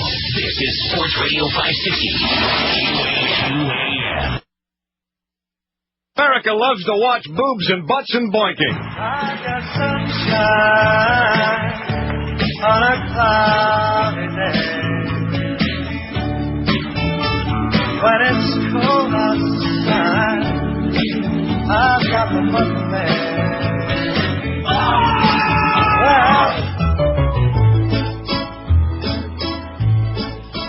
Every week on AI, that's all red-headed guy named John Stevens. My name is John Stevens. Makes every dog and cat howl 'cause he's so flat. Poor John Stevens. My name is John Stevens. Every note that comes out his throat ain't the note they wrote. Why the hell is he still there? I'm a crooner. Every song seems an hour long. Every tune is wrong. He's so bad it's a nightmare. Ooh, I'm John Stevens. He's so pale, pasty white. He's transparent at night. That John Stevens. Ooh, I'm John Stevens, baby. He can't sing. He can't dance. There's no freaking way he should advance. Let's have another round for the audience on John Stevens. But then week after week, there's that carrot top geek still singing. I appreciate it, baby. Forgetting could take years, 'cause my poor bleeding ears are still ringing. Courtesy of me, John Stevens. I don't want to say I told you so, but you know that cantaloupe guy who died this morning, the CEO of McDonald's? Yeah. They did a real quick autopsy, and guess what they found inside of his heart? A Big Mac. Grease. Oh. From French fries. Not from those juicy burgers, man. Fries. French fries will kill you. Just ask the Dutch. They're dying over there. Are they? I'll bet you Josh's life on it right now. If you keep eating French fries, you're going to die. Okay, I'll stop now. 567-0560, pound 560 on the AT&T and Verizon wireless line. And I got the poll for Wednesday, too. The most important athlete of the 20th century was... Isn't this great? What day is this going to be? That one? Wednesday. Okay. Why? Oh, no reason. Oh, I see. That's the day you're going to be calling in sick. Shame on you, mister. Order you a piece of cake. You can bring in a good book. Get the Bob Woodward book. You can read it while I show's on air, and then Josh and I can, referee to your choices. I'll bring a pillow. There you go. The most important person of the 20th century is Thomas Edison, 49. Didn't he invent the radio? No. Well, how about Guglielmo Marconi? That was the 19th century, right? I'm not sure. Marconi? Right? Oh, sure. Are you kidding me? I'm not Better sure. look it up there. Look up Marconi. And, if we ask Josh to look up Marconi, he'll look up macaroni. He'll look up Marconi. He'll come back with Robert Kraft. Spells just like it sounds. Thomas Edison, 49. Einstein, 47. FDR, 34. Adolf Hitler, 26. Mo Howard David is right now near Hitler. I see a corollary there. Absolutely. 22. Bill Gates, 21. Weinstein Churchill, 18. Charles Darwin, 12. Martin Luther King, 9. JFK, 6. Elian Gonzalez, poor little Elianito, had 5. Tim, what is it? Berners-Lee. I can't even read that damn thing. Inventor of the Internet, 3. Vladimir Lenin's got 1. Sigmund Freud's got 1. Edward Teller's got 1. And John D. Rockefeller don't have any. Out of 255 votes. Ben Franklin is on your list, Cindy. Hey, Cindy, I hate to break the news to you. I don't think Ben, some of them bills may have been around. What's he on, a $100 bill? Oh, I'm asking you. No, he's not. Hamilton is on the $100 bill. No, Hamilton's on the $20 bill. Wait. Ben's on the $100 bill, you're right. See, I think I may have had a few more of those. I don't want to sound like Mr. Big Shot. Alexander Hamilton's on the $20 bill. Abe Lincoln, our first Jewish president's on the $5 bill. George Washington's on the $1 bill. Oh, I know. Who's on the $50 bill? Good question. I've had a few of those. I never paid no attention. U.S. Grant. I don't know. No, Alexander Hamilton's on the 20. Right. I don't know. How about Raymond Burr? Or Aaron Burr? Didn't Raymond Burr shoot Alexander Hamilton? Yes. House of Broken Toys, writes Maureen Dowd. This is so good. When Colin Powell decided that Dick Cheney's crazy fever, as he called the vice president's obsession with linking 9/11 and Sodom, was leading the country into a war and didn't need to fight, he should have bared his heart to the president and made his case using the Powell doctrine with overwhelming force. Mr. Bush probably wouldn't have listened. He was in Mr. Cheney's gloomy sway and Rummy's bellicose sway, and W felt competitive with his more popular top diplomat. But Mr. Powell should have tried. And if the president didn't listen, the secretary should have quit, not let himself be used by the vice president and his Gestapo office of Pentagon neocons, as Mr. Powell referred to them, to put a diplomatic fig leaf on a predetermined war plan and to present bogus intelligence to the UN. He knew his word held enormous weight around the world, and he knew he was the only one out of all the officials in on the clandestine rush to war who had fought in a war. He should have spoken up for all those soldiers who would fight and die and be maimed for Dick Cheney's nutty utopian dream of bombing the world into freedom. And W's dream of being so forceful with Sodom, the slimebag who survived his father's war, that he would forever banish his family's bête noire, the wimp factor. It would have been much more honorable than playing Achilles sulking in his foggy-bottom tent, privately pouting to Bob Woodward that he had warned the president about the Pottery Barn effect, break your rack and you know what you're going to be owning this place, and tattling that his colleagues were engaged in lunacy. At times with his closest friends, Powell was semi-despondent, his pal Mr. Woodward writes, in Plan of Attack.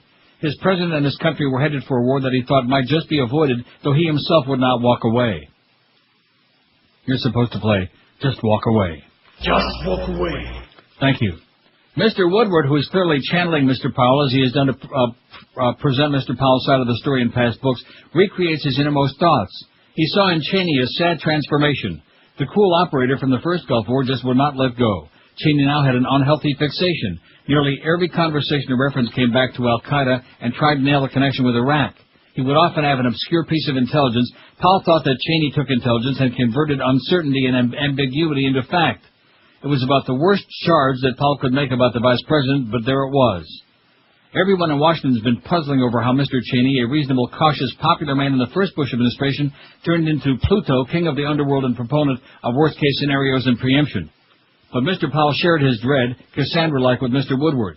The more Powell dug, the more he realized that the human sources were few and far between on Iraq's WMD. It was not a pretty picture. George Tenet comes across in the book as another profile in cravenness.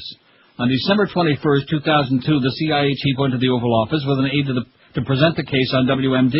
Even Mr. Bush, already deeply enmeshed in war plans, was taken aback at the paucity of it. Nice try, Mr. Bush said. I don't think this is it's not something that Joe Public would understand or would gain a lot of confidence from.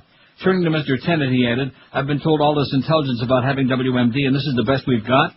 When the president asked how confident he was, Mr. Tenet, premier apple polisher, gave Mr. Bush the answer he wanted to hear. Don't worry, it's a slam dunk. Just as the Democratic president ducked behind the parsed line, I didn't have sexual relations with that woman, so the Republican president ducked behind the parsed line, I have no war plans on my desk. The plans for invading the House of Broken Toys, as the CIA referred to Iraq, may not have been sitting on his desk, but he secretly started planning with Rummy for war in Iraq in November 2001, and with Tommy Franks starting the next month. Once they were thick into the planning, the president couldn't turn back, of course. That would make him like the loathed Bill Clinton, a lot of bold talk and not much action, not like the man, as Mr. Cheney called his warrior president. That's Maureen Dowd's column to today's New York Times. Nice showing. You go, girl. So even though I didn't see the thing last night, the piece last night, it's just all over the place. And he'll be on Larry King tonight, 9 o'clock Eastern Time. You can watch it for me. I beg your pardon, you won't watch Larry King? No, I will not. Why is that? Just because he's a suspended piece of crap? Because of just pretend he's not there. In fact, I got a great idea for you. Listen to me. Take a piece of heavy duty cardboard. No, his voice. Tape it over the left side of the If they could get like a V-chip that would screen everything about him out of there. What are you trying to say? I hate him. I know how to do a talk show. Yeah, well, there you go. Just quit being such a hard ass, okay? Such a ant-hole. No. 5670560, pound 560 on the AT&T line. 19 before 11, Mad Dog at 2, the Hebrew Hammer at 4 this afternoon. Hit that thing. Live and local. This is Sports Radio 560. And they don't come any better than Neil Rogers. Well, good morning. This is former Vice President and former presidential candidate Al Gore. I'm here to quash the rumors. I am alive. I used to be the man who was in control. I used to be the man who was on a roll. Now I just sit home in my undies and socks, looking for that key to my damn lockbox. Oh, Dick Cheney, you think you're special? Oh, Dick Cheney, you think you're something else. So you're Mr. Popular VP. That don't impress me much. You're at least as fat as I am, and you're balding. Now, don't get me wrong, Dick, I think you're alright. But how many times does your heart beat at night? About 30, man. Don't impress me much.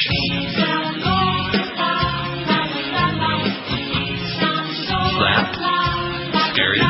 Now on to your boss, who's a real big man. He should write thank you notes to Afghanistan. There's only two types of things from Texas, you know. His dad's Ben Cartwright, and he's little Joe. Oh, George Bush, you think you're special? Oh, George Bush, you think you're something else? So you're Mr. Popular President, huh? That don't impress me much. If I want to be hurtful, I can be so. Your ears are bigger than Ross Perot. Now, don't get me wrong, George, I think you're alright. But how many beers do your girls drink at night? You don't impress me much. Bill Clinton, there was a real president, a real man. And what about me? Look at me. I am a pillar of perfection. Well, I must admit, a tad on the fleshy side. Maybe I should hit the gym. No, I'm beautiful. 13 till noon at 560. Now, somebody faxes and says for our poll today, Osama bin Laden, well, sorry. It says, because since 9/11, life in the 20th century as we used to know it changed dramatically. Is this the 20th century? Bit of a reach. It says, life in the 20th century as we used to know it changed dramatically. Is this the 20th century? No, am I dreaming? Back. I beg your pardon? In other words, they're trying to say things aren't as they were. No kidding. No. Nothing is. No, that's not what they're trying to say. All right. They're just got their dates wrong. They just don't get it. Last time I checked, 9/11 was in 2001. That was in the 21st century. Am I correct? Yes, Am I absolutely correct, sir? Thank you. 5670560, pound 560 on the AT&T and Verizon wireless line. Oh, guess what? John Kerry is in Lake Worth with Drew Lieberman. You seen him? No. Why? Yeah. Why? That's a very good question. Well, I guess he figures there's a bunch of old yentas up there in Lake Worth. Oi! And I just hope he doesn't start making the tour of the delis like Wes Clark did. Look what it did for him. Man, oh man. From the deli den to obscurity in just a few short months. WQAM, hello. Hello, good morning, Neil. Yes, sir. Yes, I just wanted to point out that, unless I missed part of the show, and you had already talked about it, Charles Darwin is from the 19th century. That's what I asked, yeah. Yeah, without a doubt. It was about the 1850s or something. The ship was the HMS Beagle. I'll be damned. Okay, thanks, Pally. You bet. Charles Darwin is from the 19th century. So who the hell are we to talk about this guy with Osama? What? I said probably, but we can check. Better get him off of there. Now, what was the other one we were asking about? What century? There was somebody. Ben Franklin. Oh, Vicky, stick to light and fluffy stuff, okay, Vicky, please. I don't want to say you're a little bit of a bubblehead, but a little bit. A nice bubblehead, but nevertheless. Got it. 5670560. You said Marconi, right? Oh, yeah. Marconi was the other one. Yeah, he's good. He's good to go? Yeah. Well, what does that mean, he's good? Well, he's 20th century.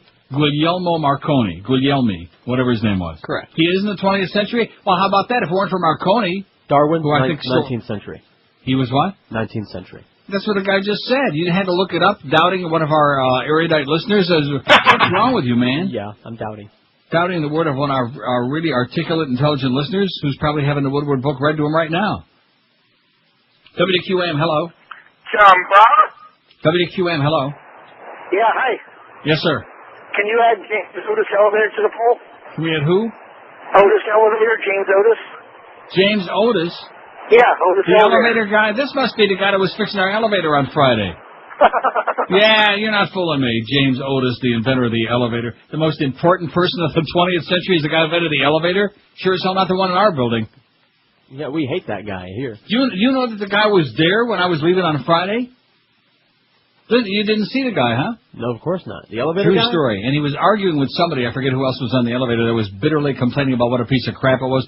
Oh, this is a lot better than most of the ones I see. This is just a fine elevator. It's fine. Yeah. You know, he kept saying... Oh, we're fine. Yeah. And I thought to myself, you ought to be fined by the FCC just for being such a anthole. I want a list of those places where the elevators are worse to know to stay out of there. Now, what does this say? Corporate time-stealing weasel. Now, what is this all about? Quit using Mad Dog's lines. They interviewed some residents of East St. Louis about a number of topics, including politics, on NPR Friday afternoon.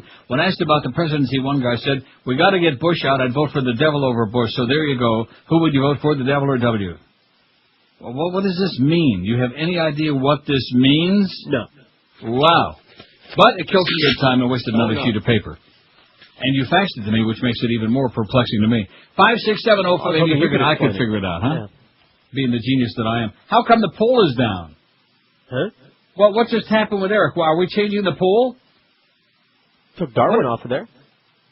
Oh, is that why you had to take the poll? No, Darwin's still on mine. Is it refreshing? Added his mile? I still see Charles Darwin on mine. Maybe just a moment. There you go. Edison 62, Albert Einstein 56. I loved it when he had his tongue stuck out at the world. It was cute. FDR 39, Hitler 29, Mo Howard David at 26. Absolutely. And why did Mo Howard David get it? Because he gives us something that none of the others did. All the crap you... Yeah. Bill Gates, 23. Winston Churchill, 20. Tim Berners-Lee, the inventor of the World Wide Web, 12. Wouldn't it have been easier if we just said the Internet? I beg your pardon. There's a difference. There's a difference, okay. Excuse me. I mean, for me to question Eric on his terminology, there would be really way out of line on my part. Right. Martin Luther King, 11. JFK, 7. Elian Gonzalez, 6. Edward Teller, 2. Sigmund Freud, 1. Vladimir Lenin, 1. And John D. Rockefeller, 9. Oh, it was Freud that I was asking about, not Darwin. How the hell did we put Darwin on there? We were just monkeying around. Well, because we didn't have 20th century in the beginning when we started. Sure we did. We did? We changed it like 3 times. And here I thought I was a little bit confused today, huh? I got the original somewhere around here. They must have really passed that good stuff around over the weekend. WQAM, hello. Uncle Neil God. Yes, sir. Question for you. Go right ahead. Even though I'm not a Republican, Nixon changed the presidency forever. He made it so that we no longer viewed our presidents as being, untouchable and fantastic. But even though he turned out to be, what he was. A crook, yeah. Exactly. His value as a president, as far as the future of the presidency, is fairly important. Okay, well, we can put him on there if it'll make you feel better. Yeah, it'll make me feel a little better. I got one question for prognostication for you. Yes. What's going to happen to Broward Parimutuels once the Indians open that monstrosity?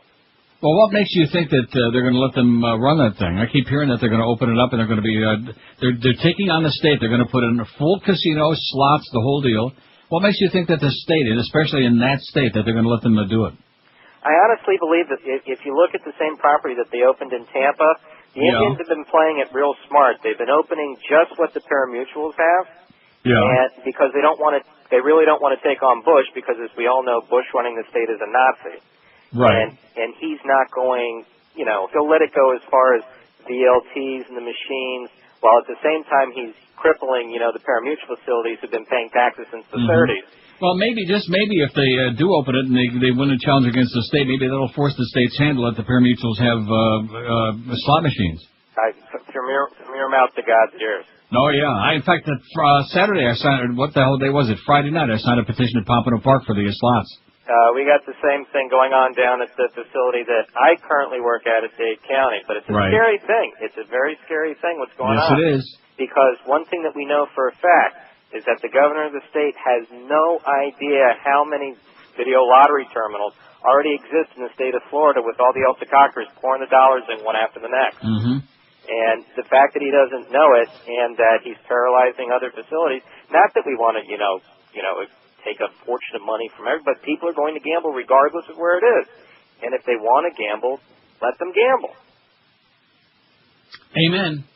Amen. Good luck, Pally. Hang in there. Enjoy the bobbleheads. God bless you. Okay. Name for today's poll. Somebody says Margaret Sanger died in 1966, the founder of Planned Parenthood. All right. And then it says nobody answers the phone rings forever. That's because we do screenless on this show. They're a little bit confused. You got Margaret Sanger? We do now. Good. What have I got here? She was a goer, by the way. I beg your pardon? There's a reason she invented Planned Parenthood. She was a goer and a mover and a shaker is what you're trying to say. She was moving it and shaking it, to which we say, all right, let's go and you go, girl.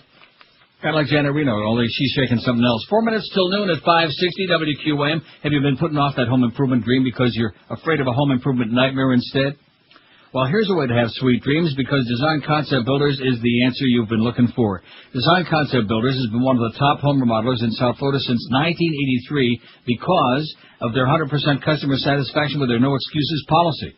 They refuse to have an unhappy customer. They offer quality work at a fair price, and Design Concept Builders are exclusive 5-year labor warranty, too. Why take the risk of a nightmare when you're doing something to the house, a new addition, kitchen, bathroom, windows, any other project? Call Design Concept Builders, who guarantee you that they're going to do it and do it right. Call 954-718-6766 or find them on that World Wide Web at designconceptbuilders.com. Financing's available with no payments for 6 months with approved credit, too. It can also get you a 10% discount on all your remodeling through the end of the month of April with Design Concept Builders. So like I said, check them on the web if you like at designconceptbuilders.com, and then make that call, 954-718-6766. Live and local. This is 560. The radio's all yours. QAM. Well, it be the 12 to 1 hour on WQAM. This is Debbie. Hello, hi, Debbie. I'm interested in getting some operations done. Okay. And some body contouring and some liposuction. And I was wondering if you had some tummy tuck and lip augmentation, cosmetic breast surgery, facelift, all of these things. And I was wondering... What would you like to start with? Well, I need to get everything done. Probably the first thing I'd like to have removed is my thing. Okay, we don't do that. No. Could you do breast implants, though? It can be done, but I don't know if they would do it right away. It puts the lotion in the basket. How much? 5,000. Excellent. I'd like to have my skin resurfaced, too. Laser surgery. Have the lambs stopped crying yet, Mommy? Excuse me? Don't hurt Mommy's little baby. It puts the lotion in the basket. I'd like to get the liposuction that I saw on TV. Okay. Can you make me look more like a woman? Well, we'll have to see you first, and then upon looking at you, we can tell you that when we see you. Should I wear my skin suit made of body parts, Mommy? If you'd like to. It puts the lotion in the basket. Would you like to make an appointment? Yes. Okay, there is a $100 consultation fee. That's fine. Okay, My name is Buffalo Bill. okay, let me get a little information from you, okay? Just one moment. It puts the lotion in the basket. I understand. It puts the lotion in the basket. Do you want to come in for a consultation for It puts the lotion in the basket. Okay. Would you like to make an appointment, or do you want to call me back? It puts the lotion in the basket. I understand. I've got my skin suit nipple necklace. Bill. It puts the lotion in the basket. I understand that. Would you like to It puts the lotion in the basket. Would you like to make an It appointment? puts the lotion in the basket. Okay, I will talk to you another time, okay? It puts the lotion in the basket. Hello? 1202 at 560 WQAM. Maybe they'll calm Mike down a little bit, you think? Woodward shares war secrets. This is on CBSNews.com. We've got it on our website. It's way too long for me to read here on the air because that would be really ponderous, and it would be like back in the day, you know? Hit the highlights. When I was, I can't do that. It's because once you get into one part about how General Tommy Franks is a liar, yeah, and about how George Tenet is full of crap, and about how Cheney and Colin Powell aren't talking to each other at all. There's like a gigantic iceberg between the two of them, and they have like no relationship at all, no mo. But it's on our website. I'll put it on the side here, okay? And maybe a little later on, but I doubt it. It's just too long. You can read it in its entirety on our website, on neilrogers.com, or you can watch Bob Woodward on what's-his-name tonight? The one we don't want to mention, your good friend? The suspended hunchback? But 6 years before the 9/11 attacks, the CIA warned in a classified report that Islamic extremists likely would strike on U.S. soil at landmarks in Washington or New York or through the airline industry, according to intelligence officials. 6 years before. Though hauntingly prescient, the CIA's 1995 National Intelligence Estimate did not yet name Osama bin Laden as a terrorist threat, but within months, the intelligence agency developed enough concern about the wealthy Saudi-born militant to create a specific unit to track him and his followers. And in 1997, the CIA updated its intelligence estimate to ensure bin Laden appeared on its very first page as an emerging threat, cautioning that his growing movement might translate into attacks on U.S. soil, the official said, divulging new details about the CIA's 1990s response to the terrorist threat. So I think it's really great that we're in business with the Saudis, that the Bush and the Saudi connection continues being suspect at best and terrifying at worst. And Isn't that great? Yeah. That Prince Bandar knew about the Iraq plans 2 days before Colin Powell. Oh, here's this guy who's getting militant now. Why didn't you add, as an earlier caller suggested, Bill Wilson, founder of Alcoholics Anonymous? Oh, what is wrong with these people? I mean, we'll put it on there, but I mean, he's the most important person of the 20th century. Well, you know those dry drunks. They're all, emotional. No, seriously. I mean, even the guy, when he called, it was like, if it wouldn't have been for the 12 steps, the 12 steps is for a bunch of emotional cripples, okay? Amen, brother. No, seriously. All this Jesus crap and all this other baloney. Admit your powerlessness, that you can't do anything without God. The 12 steps, which help you continue through the rest of your life until your dying day as an emotional cripple. Or you hooked just grow on up. Nestle's turtle ice cream. Oh, that's something different. Yeah. You need 12 steps. Yeah, I need one step. A step away from the food. Just one big gigantic step. Step away from the kitchen. A step away from those restaurants. That's just one step at a time. I'm losing my weight one step at a time. Boy. So put Bill Wilson on here, okay? How about J. Frank Wilson? It was The Last Kiss. Right. Bill Wilson. You got it? How about Big Wilson? Sure. For crying out loud. Oh, that's tomorrow's poll. Big entertainer. Oh, that's right. Big entertainer. Can't get too much bigger than Hello Big. 5670560, pound 560 on the AT&T and Verizon wireless line. The most important person of the 20th century. We're talking now non-athletes, non-entertainer types, except for my good friend Mo. Absolutely. Howard David. Thomas Edison, 73. Albert Einstein, 64. FDR, 44. How come Roosevelt ain't doing better than that? He brought us out of the Depression. He won on two fronts, the WW2. What? Nobody remembers that. Oh, they remember Thomas Edison, though? Yeah, light bulb. They liked when he had that horn to his ear and his wife kept saying, "Say hello, hello, hello." He had a little hardening of the arteries problem. How old was he when he died? 90 or something? 150. No, seriously. Look it up. It was ancient. All right. 90, I think, which is, I think, old enough.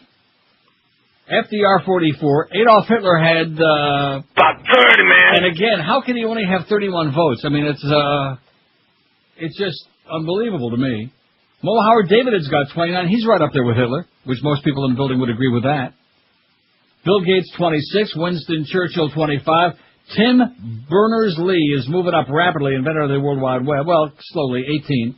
Martin Luther King, 13. That's because we have all white folks listening. Elian Gonzalez, 11. That's because that guy from the airport's listening. What a ant-hole, you know?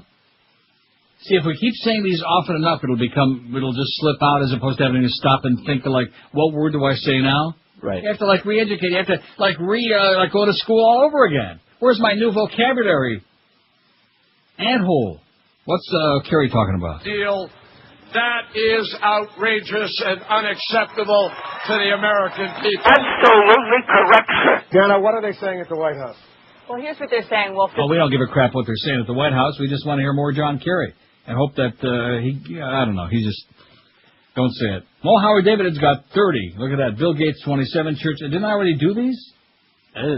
Well, I got interrupted by seeing him. I thought it was more of the live stuff. JFK, 8. Edward Teller, 2. Lenin's got 1. Freud's got 1. John D. Rockefeller, he don't even have 1. And neither did Dick Nixon or Bill Wilson, inventor. We even put inventor of AA. I think we probably should put founder of AA, not inventor. Do you invent an organization or do you found it? I know that Josh didn't do that because Josh don't have the ability to do that.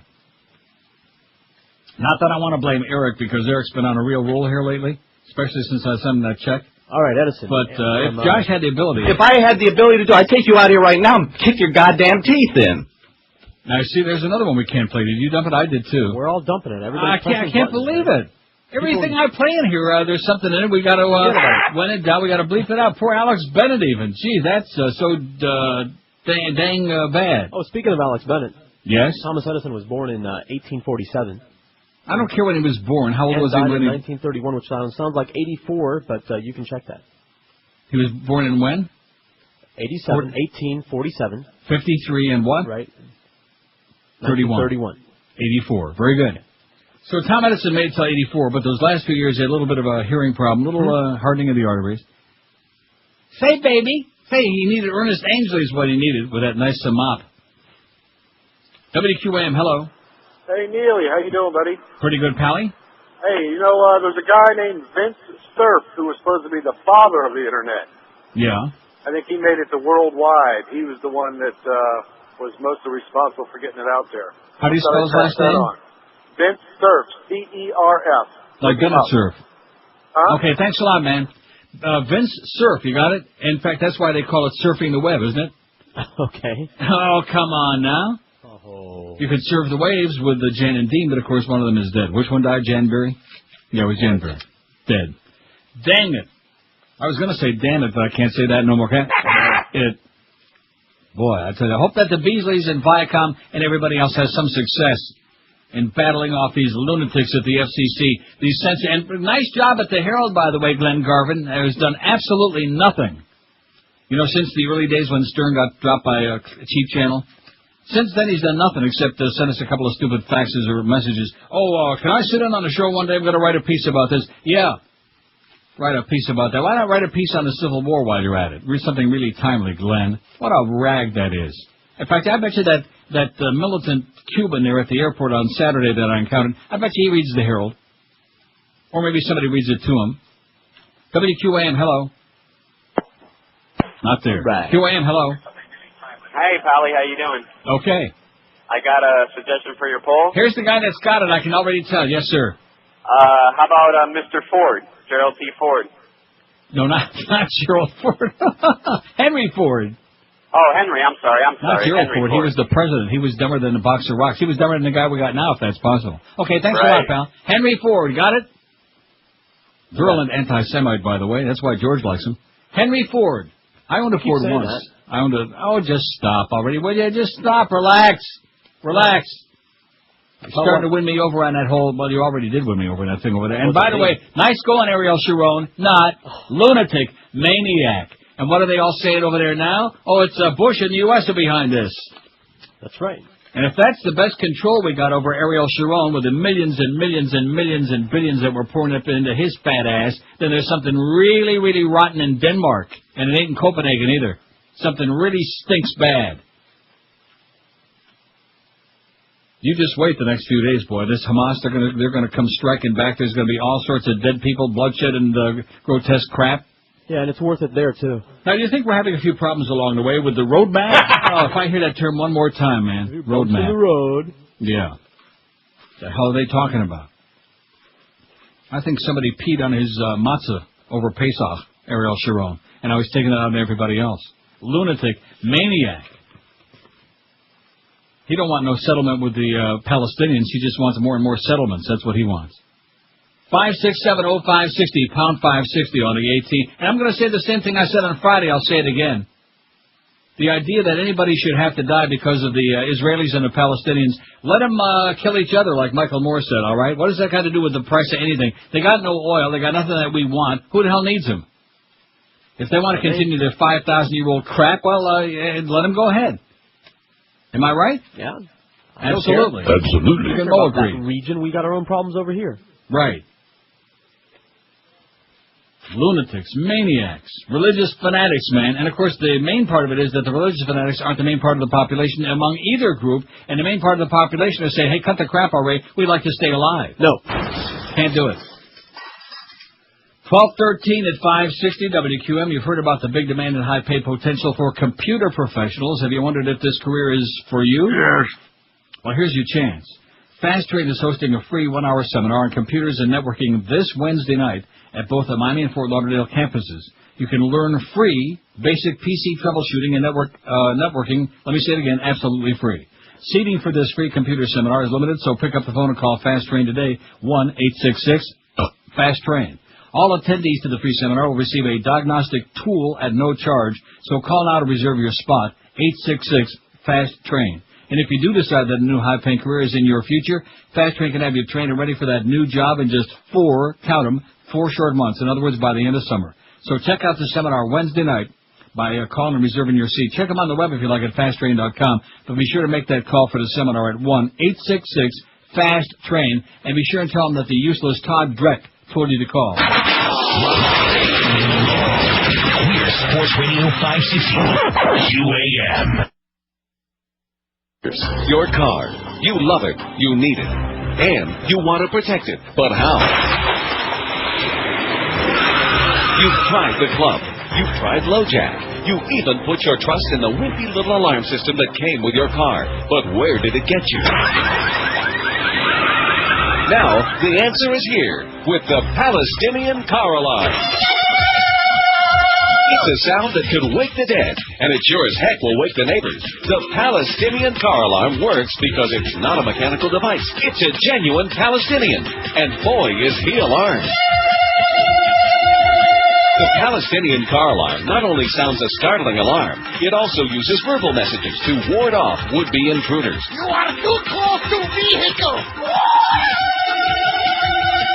And if thieves persist, the Palestinian car alarm will make them pay the ultimate price. I won't let this car be stolen like my homeland. Time for you to die. Whether you park on Sunset Strip or the Gaza Strip, you need the Palestinian car alarm. Oi! From 18 at 560 WQM. I'll tell you one thing. You know what we need just a couple of seconds of? We are so smitten with that thing, man. It's just nice going, Boca, you maniac. All weekend long. Amazing. Put that rattling around in my head. Here's one that says, my vote is for Henry Ford. If not for the mass production of the automobile, we wouldn't have the suburbs, and the inner city wouldn't be as it is today. Plus, you have your vet. There you go. Henry Ford, a virulent anti-Semite. I don't know why I keep mentioning that. I mean, what else do we know about it? I'm the only one that ever says it. I didn't know What do you mean by that? Well, you better read your history, mister. I don't care. You better read your anti-Semite history. No, thank you.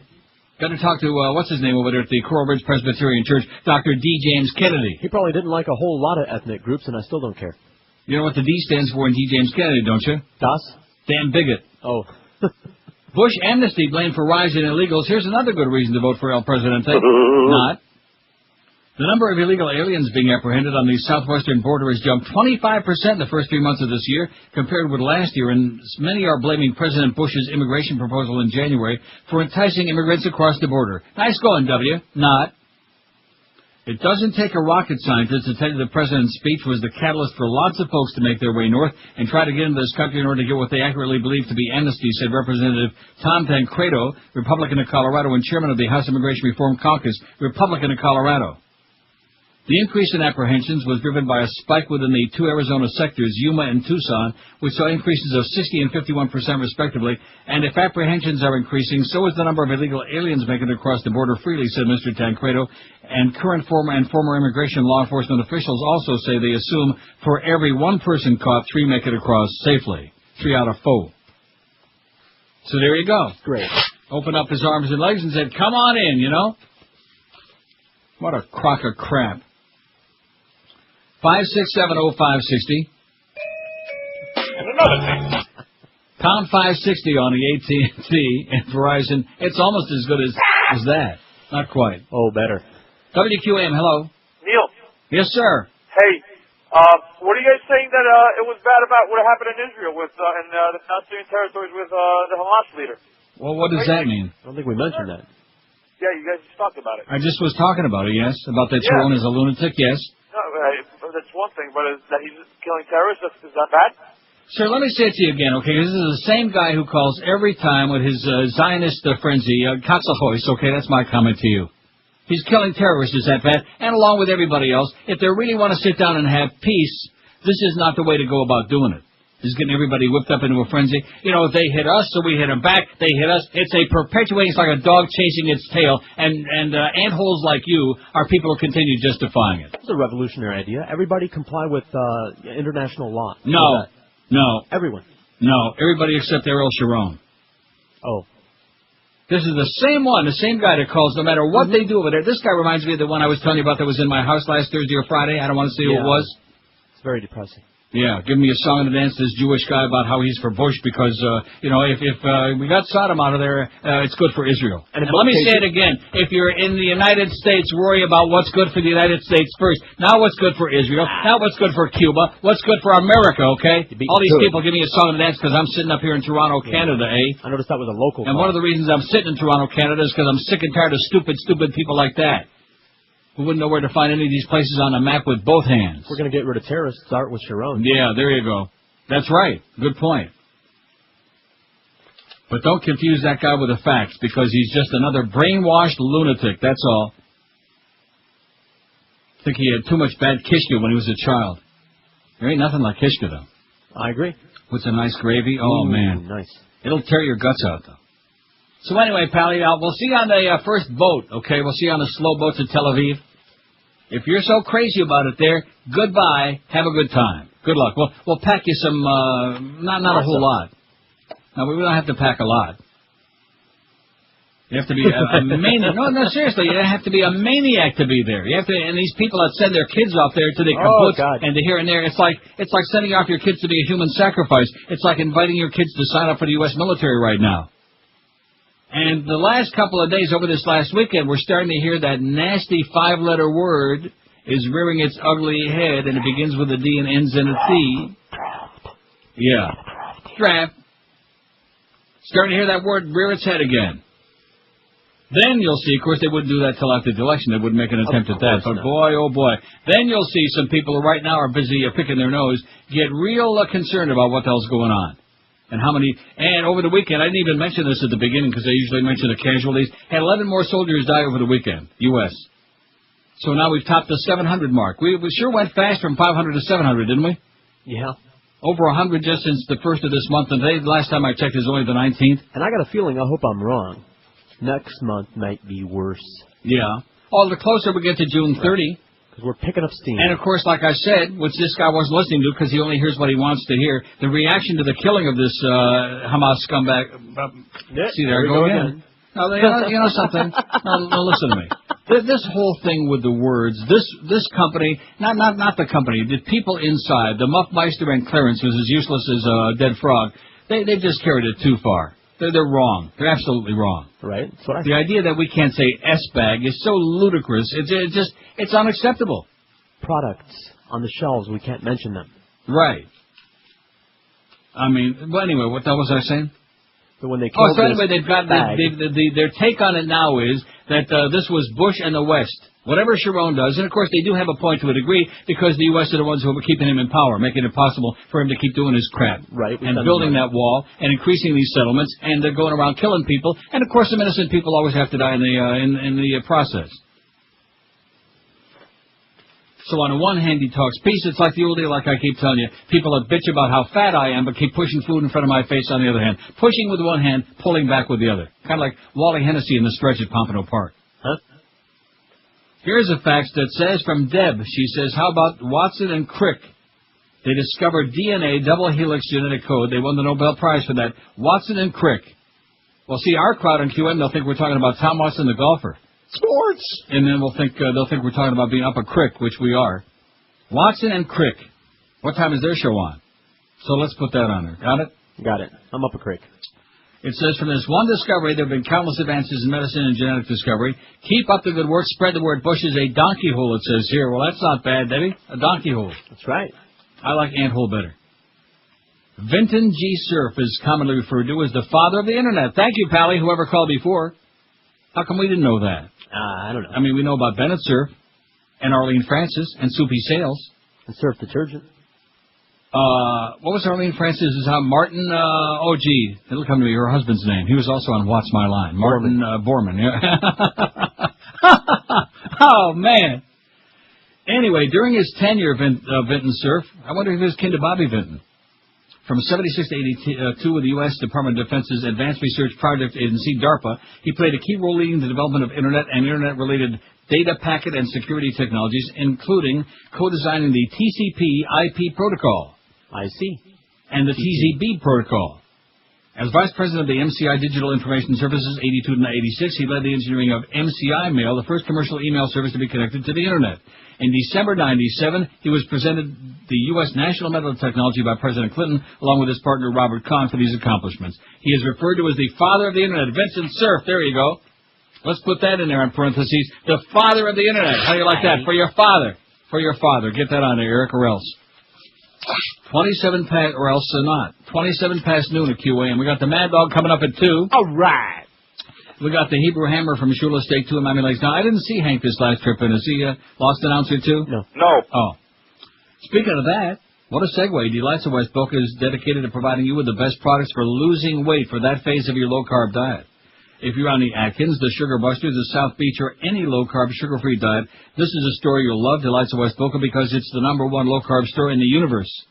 Now, many of the new reduced-carb products on the store shelves are just geared toward cutting back on carbs, not on losing weight. If you're fat like I am and you really want to lose that weight, Delights of West Boca is the place to go. Their expertise has always been on the weight loss phase of low-carb dieting.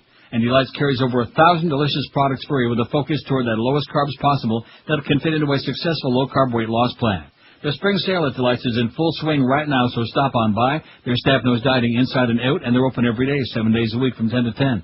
Delights of West Boca, you'll find them on the northeast corner of Glades and 441 next to Boston Market. You can call them for more info at 1-877-LOW-CARB, LOWCARB, that's W, or on the web at lowcarb.com. Delights of West Boca is your official Atkins Retail Center. Live and local. This is Sports Radio 560, QAM. In and hold it. I've been everywhere, man. I've been everywhere, man. Travel, I've had my share, man. I've been everywhere. I've been to Reno, Chicago, Fargo, Minnesota, Buffalo, Toronto, Winslow, Sarasota, Wichita, Tulsa, Ottawa, Oklahoma, Tampa, Panama, Mattawa, Buffalo. We're going to South Carolina, and Oklahoma, and Arizona, and North Dakota, and New Mexico, and Texas, and New York. I've been everywhere, man. I've been everywhere, man. We're going to California, and New York. We're going to South Dakota, and Oregon. Travel, I've had my share, man.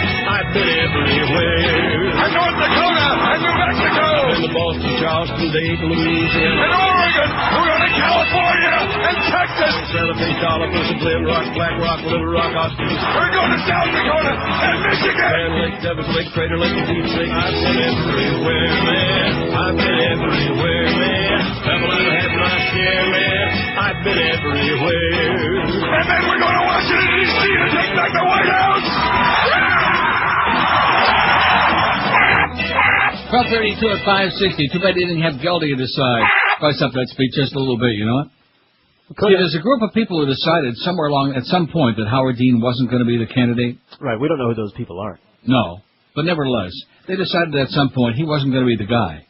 And so it's enough to make you scream. I was wrong. I misspoke. I said 11 American soldiers died over the weekend. Now it's 12. It's hard to even keep up. Sergio and Hialeah with a fake name says, which he's been using this fake name all along. How about a link to lunaville.org? It has up-to-the-minute info on Iraq casualties. Do we want to put a link on our website to that? I don't think so. It's too depressing, too morbid. But if anybody wants to see that, Lunaville, L-U-N-A, Ville.org. Okay. And how they can keep track of it, the way it's going right now. Beats the hell out of me. Over 700. And you don't even say it was worth it anymore, even jokingly, even sarcastically. Because it ain't worth it. And it ain't funny no more. No. See, Colin Powell, to me, he's one of the real chiggers in the woodpile because he knew early on what was going on.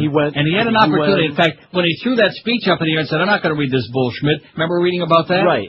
And then they got to him, and somehow, some way, every time we would see him, he was on the verge of saying the truth. All of a sudden, he'd come out a few hours later. They must have really whipped his ass into shape or made threats on his family or whatever. Keep thinking of that Godfather trial. Right. Oh, yeah, it was between the brothers. Mm-hmm. And all of a sudden, he's singing a different tune. He had the opportunity to resign his post and to tell the public what a farce this all was, but no, he goes in front of the UN and lies through his teeth. He should let Condoleezza lie through her teeth. At least she's got the gap. John Dean now, there's so many books I got to buy. I got to go out and get the John Dean book. Worse Than Watergate, The Secret Presidency of George W. Bush by John Dean. Another Republican, by the way. The man who told Nixon about the cancer on the presidency.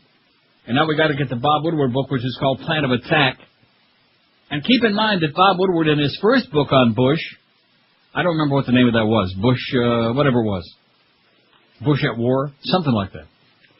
He kissed his ass, basically, for several hundred pages. And now all of a sudden that he's written this book, oh, well, he don't know what he's talking about, he's a bad guy, he's got an agenda. Right, sure. Kevin Spacey mugged and beaten in London Park. Oh, my God. What did I do with that thing? What do we call that? Just a minute. Relax. Okay. Get the chalk! Hey! Get the chalk! Get the chalk! I did it. I closed it, cocksucker. Get the chalk! Put me on the board, John. Put me on the Cadillac board, huh? Ranson! Hey, pick up the f***ing chalk. Oh, brother.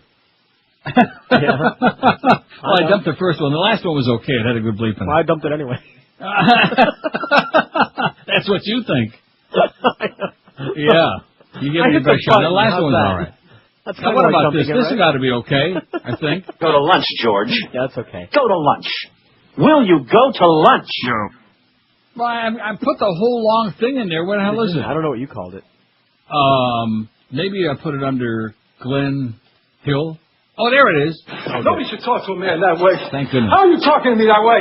How can you talk to me that way? I work here. I didn't come in here to be mistreated. Go to lunch, will you? That's why I came in to work today. That's why. Come in. I'll let you know. That's why I came in here. Go to lunch. I don't want to go to lunch. Go to lunch, George. Where does he get off? Talk that way to a working man. Will you take it outside? We have people trying to do business. That's what I came in here for. That's what I'm trying to do. I meet Gestapo tactics. Excuse me? I meet Gestapo tactics. I meet Gestapo tactics. That's not right. Huh? That's not.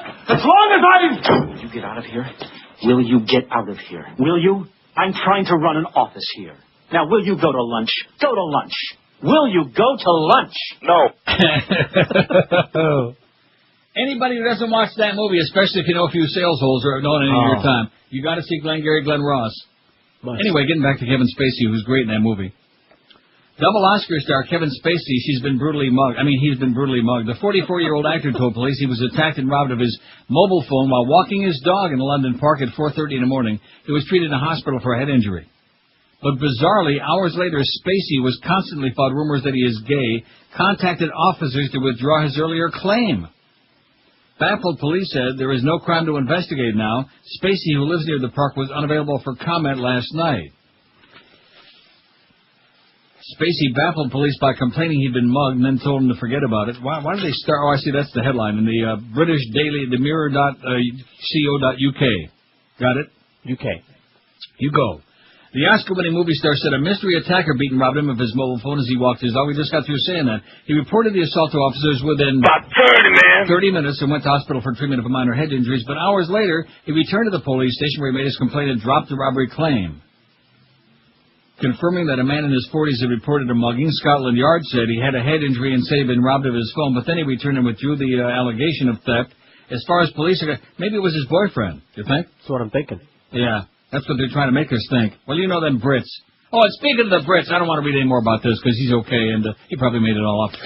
Probably got into a snit with his boyfriend. But anyway, the Brits, last night was a much more music channel, which I have no idea. It was one of those feature glitzy things they show now and then that has nothing to do with music.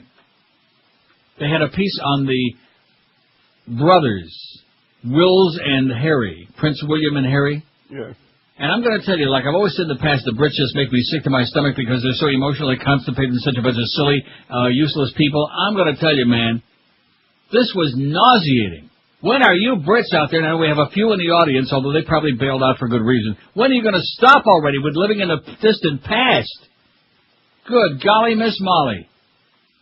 Billions we're talking about, billions. There are people starving in there all over England, all over the British Isles. They're starving over there. And not only that, but that too. And they're spending billions on the monarchy and the royal family and all of their residences and Prince Charles' $17 million mansion and this one over here and at Balmoral up there in Scotland, and they show Charles walking around with his kilts on and all this other crap. Man, oh man, you talk about people living in the distant past. People with a serious ego problem is what they got. The French and the Russians had the right idea. And then they talked about the Windsor family and how many billions and billions they're worth and all this other garbage. They have, just the art collection alone is worth $22 billion. Cads. Just the art collection alone is worth $22 billion. Well, they deserve it. Well, how come they don't want to send some of the excess to this old queen? Live and local. Here's Sports Radio 560 QAM. Conversation between Queen Elizabeth and the heir apparent, her son, Prince Charles. Hello? Hello, Charles? Yeah. It's Mum. Mom. What are you calling for again, Mum? I'm worried about you, Charles. Mum, you can't keep calling me every day. I'm very worried. You call me like 10 times a day, Mum. I've been handed the newspaper here. The Daily Mirror? Yes.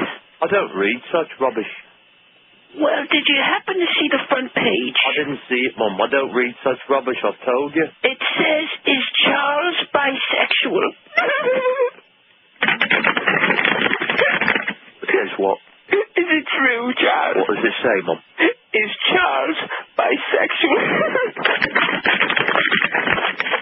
What's it mean by that, Mum? It means you like the lassies and the lads. I don't like the lads, Mum. Don't cry, Mum. It's true, isn't it? Please don't cry, Mum. It's true. It's not true. I knew I should have thought something went wrong when I caught you listening to Clay Aiken. I like him, Mum. He's a good singer. That's all there is to it. I mean, that's all there is to it. And all those Barbra Streisand movies in the collection. I loved her in Yettle, Mum. That doesn't make me a bi. How's Harry? Harry's fine. Willis? Watching him shower right now. Why are you crying, Mum? It's true, isn't it? What? It's true. It's not true. You're bisexual. I am not bisexual. I don't have any sex. The woman I'm dating, Mum, looks like a horse. I mean, she doesn't give it to me at all. You know that. But is that why you go for the men? I don't go for the men, Mum. So it's not true? I'm going to be the king of England. Yes, that's what I'm worried about. Why are you worried, Mum? You'll be the king and the queen. I can't continue this conversation any longer, Mum. All right. My date's here. Your date? Camilla? Come on in, Ernie. Who is that? Just a friend. Is that Camilla? It's Ernie. Ernie? Who's Ernie? My friend Ernie. Who is Ernie? We play football together, Mum. You don't play football. We play games together, Mum.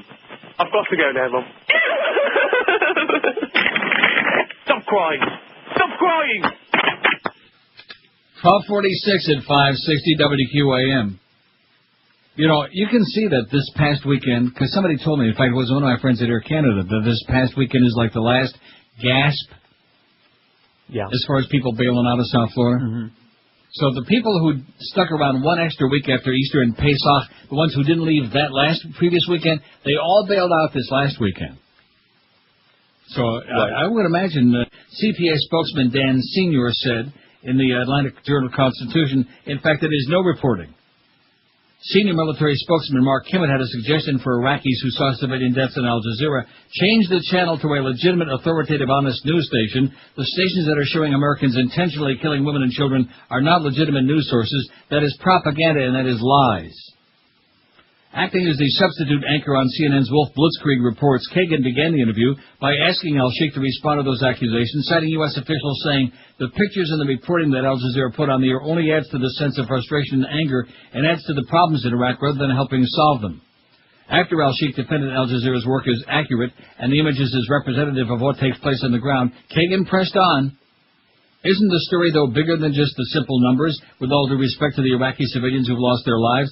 Is the story bigger than just the numbers of people who were killed or the fact that they might have been killed by the U.S. military, that the insurgents, the people trying to cause the problems within Fallujah, are mixing in among the civilians, making it actually possible that even more civilians would be killed, that the story is that what Iraqi insurgents are doing, in addition to what is the response from the U.S. military?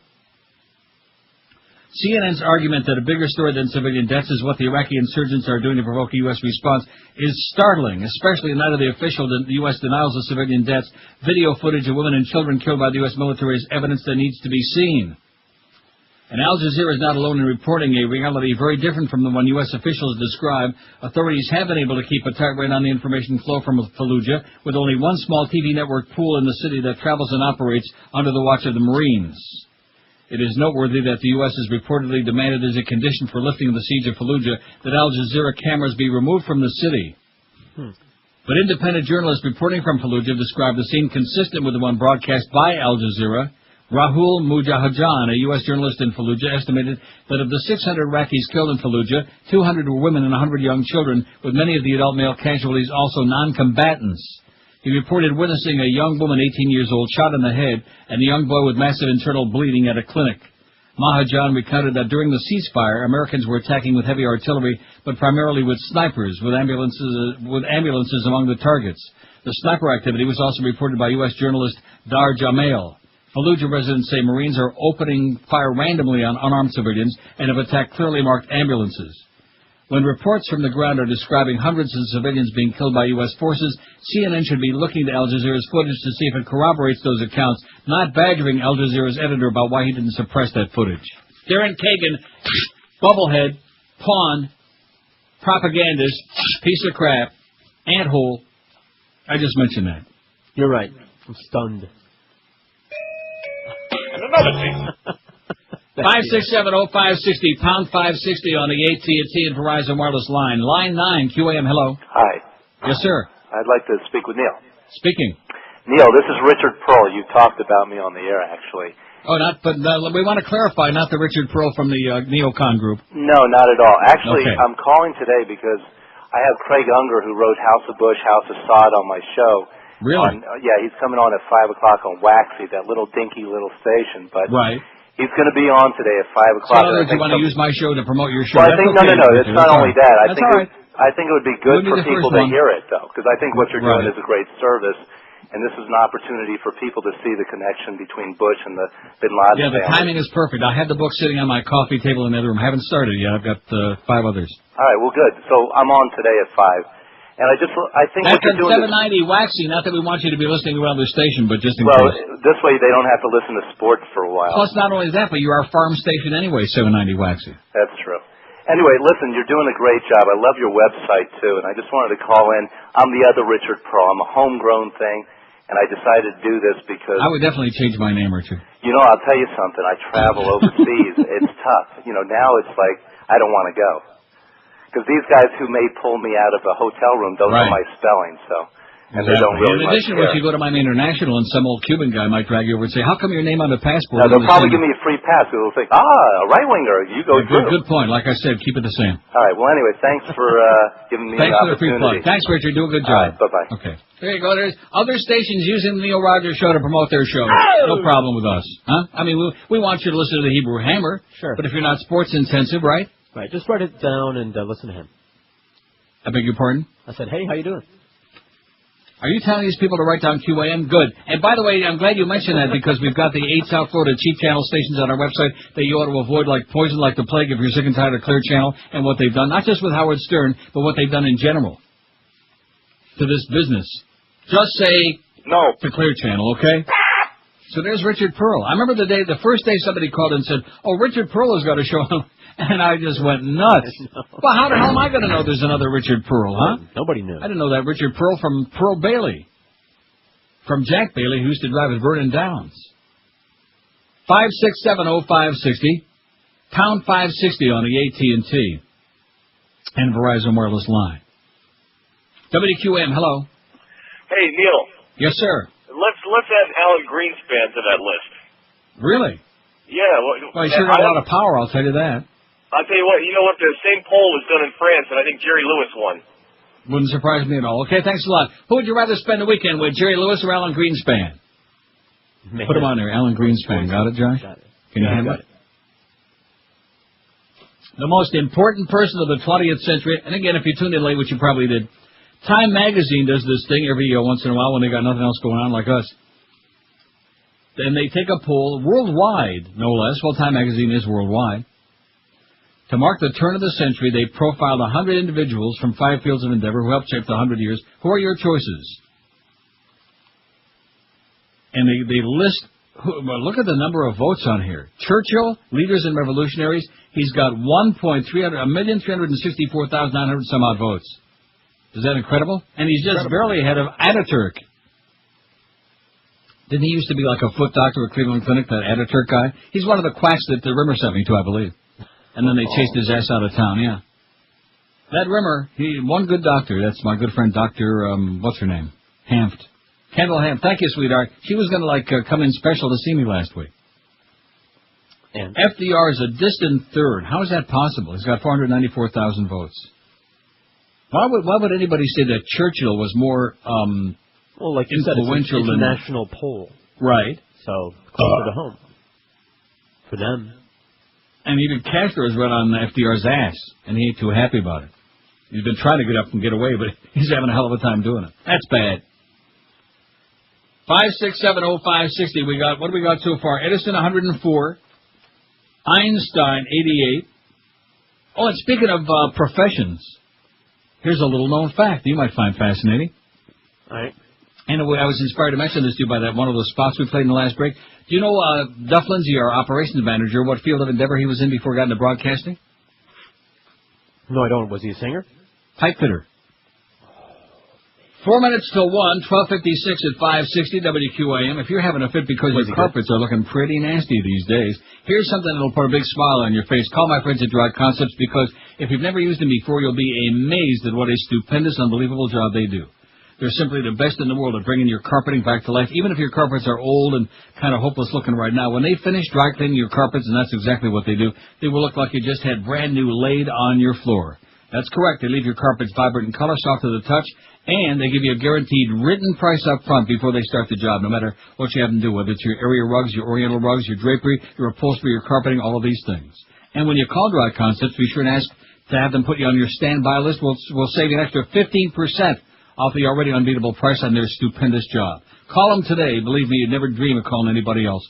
Call them toll-free from anywhere. It's 1-800-248-5071. That's 1-800-248-5071. Or check them out on the web at dryconcepts.com. The best in the universe. Live and local. This is Sports Radio 560. UAM. Boy, it's the 1 to 2 hour.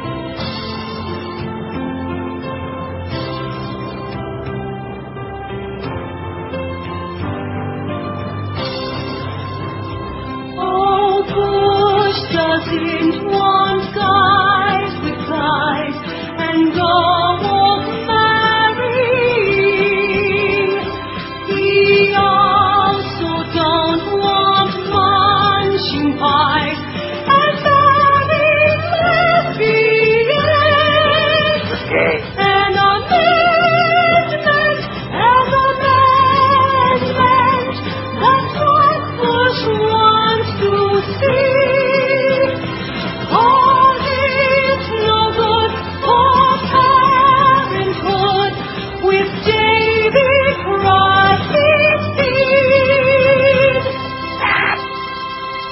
101 at 560 WQM. Happy Monday to you.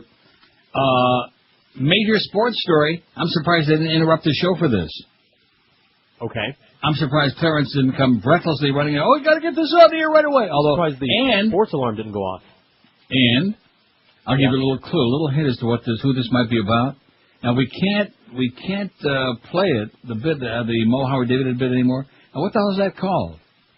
Oh, I don't know. This is supposed it's to be called Chris and Arande.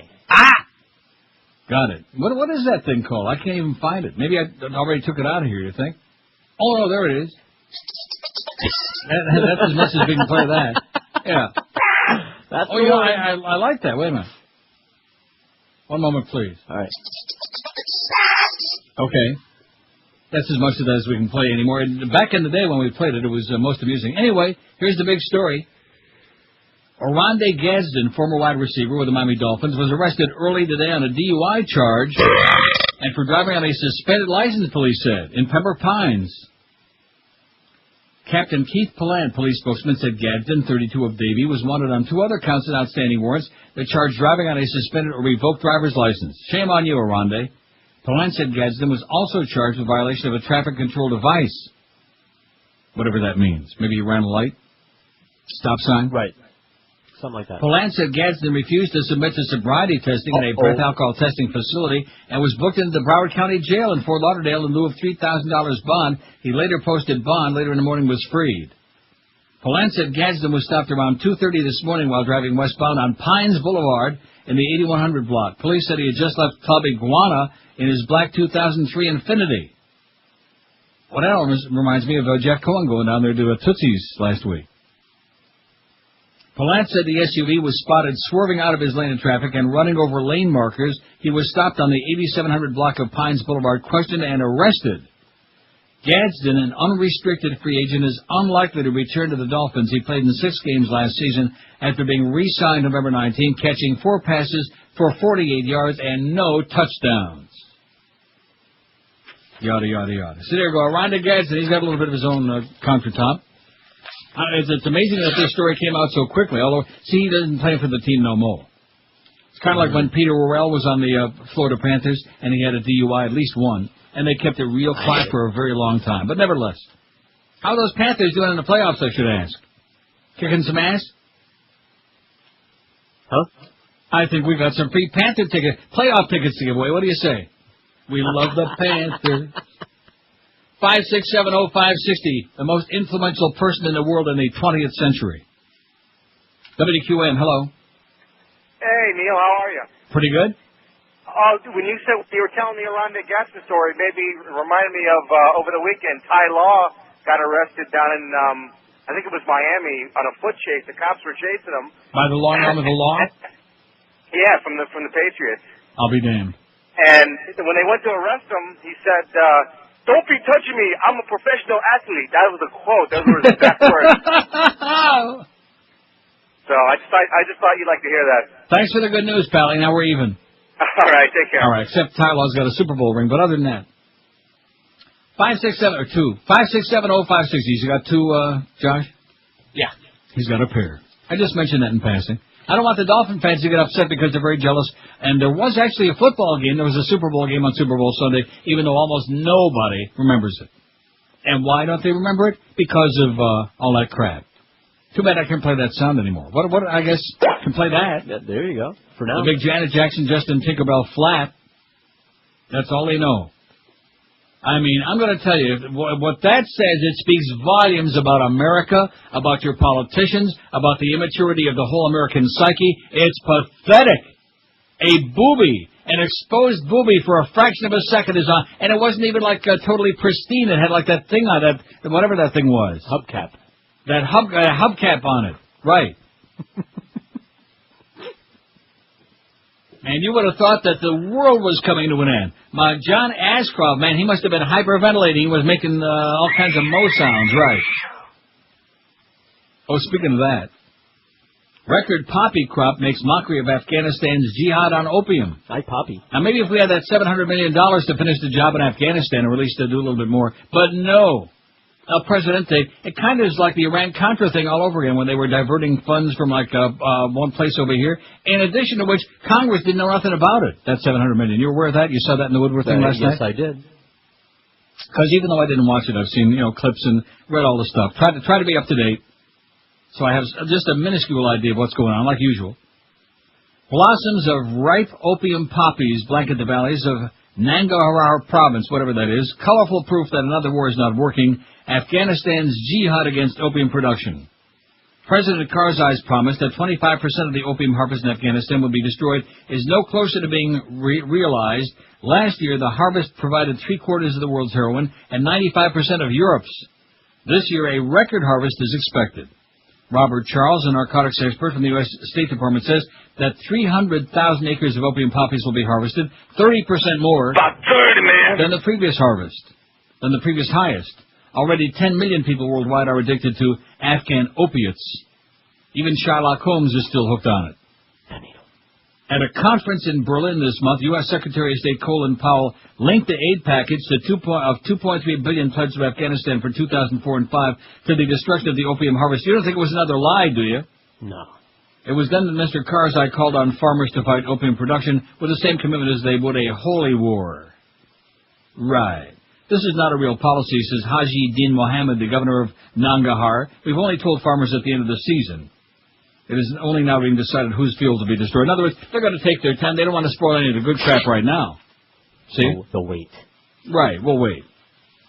I mean, it's like if the cops come raiding your house, you don't want to throw any of the good crap down the toilet. Just tell them, come back when you're finished using it all up. No, I got a dummy bag for just such an occasion. There you go.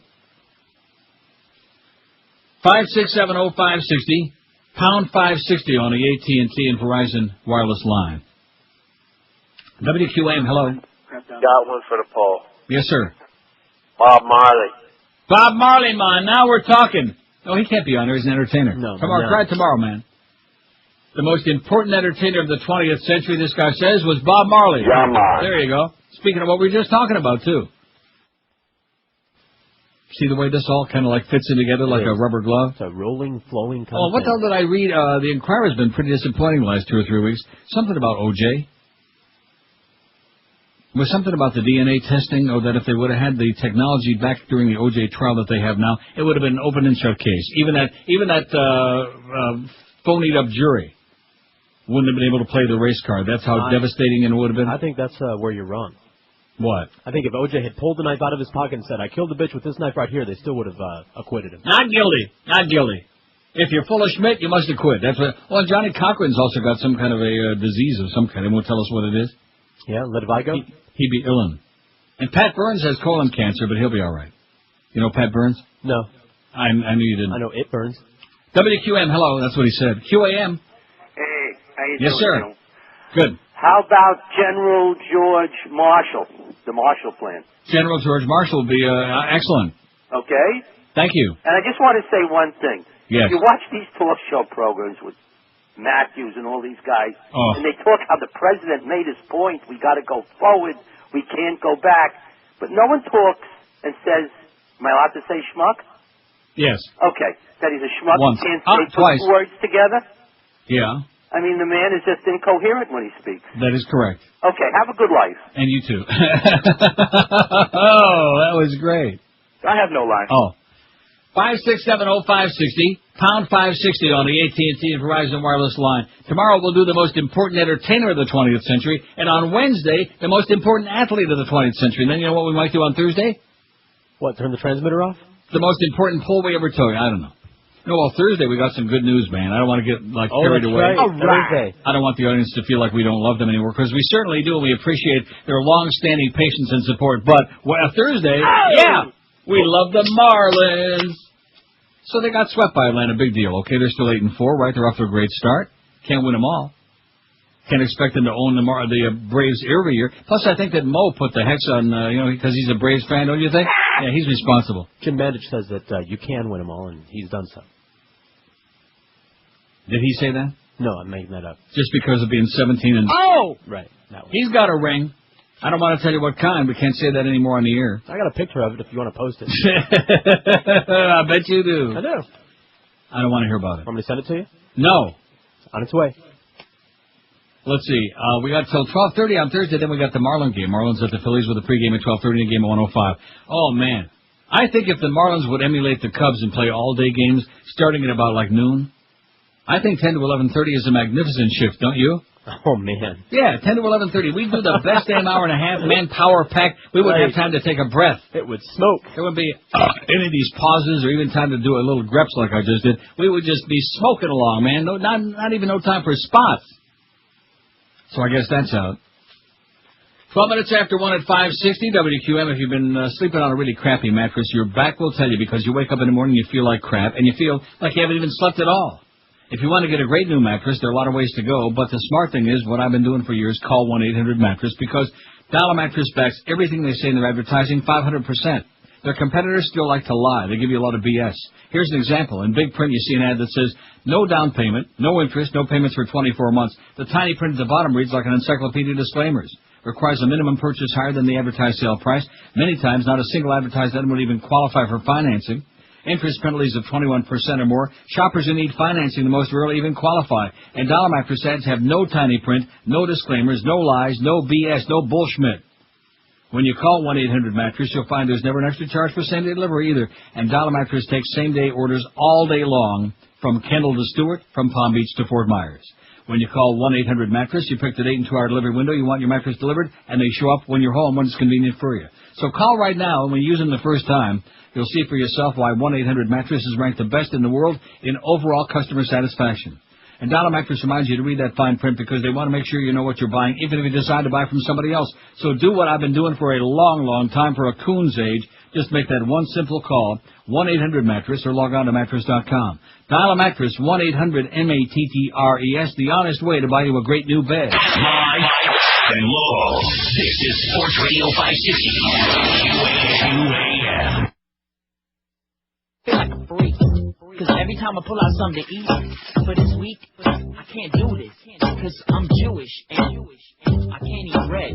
Yeah, my rabbi said only matzah. Anyway, you wanna eat it cold or hot, it's matzah. Fun for your mother, brother, sister, father, matzah. Buy in bulk for a lower cost per box, it's matzah, matzah, matzah, matzah. Put on the, wait, that's over. So get your ass over to my pad, it's Passover. I'm the mad flower, smoothie, and I hope you understand it. If you want the story of Passover, rent the Ten Commandments starring Charlton Heston. But I got a question about the bread that is unleavened, causing indigestion called matzah. Eat it for a week, we got no bread, no pasta. Best believe a Jew is sector. Now Moses made the matzah when he was fleeing Egypt. Had no time for bread to rise, he said, I just leave it. We can eat it like the seed it to the Hebrews. But little did he know that the wheat would end up equal. Cause let my people go. You take the anthem, get your damn hands up, maybe it will help you pass some. How could one bread rock it so famous when the taste is the same flavor of the box it came in? Matzah. Eat it at once, ain't no second guessing. Matzah. Leaving crumbs on my lap and chest and it's all matzah. I'm telling you, I'll be cold in my small intestine. Matzah, matzah, matzah, matzah. Hey, if you never had matzah, maybe you should try it. Be careful, protein junkies, don't mess up your Atkins diet. People laugh when my sandwich cracks, it ain't never quiet. The best place to enjoy matzah is in private. You eating tuna on matzah? No way you're looking cool. It's been 3 days since I dropped the kids off at Hebrew school.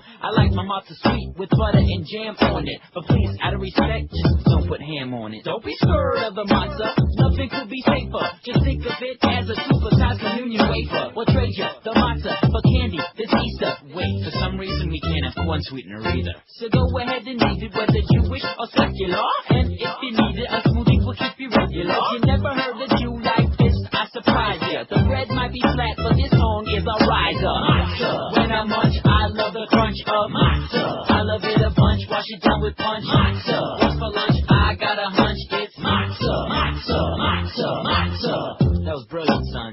Hip-hop's William Hung. Log me on suburbanhomeboy.com. Boy is yo backwards.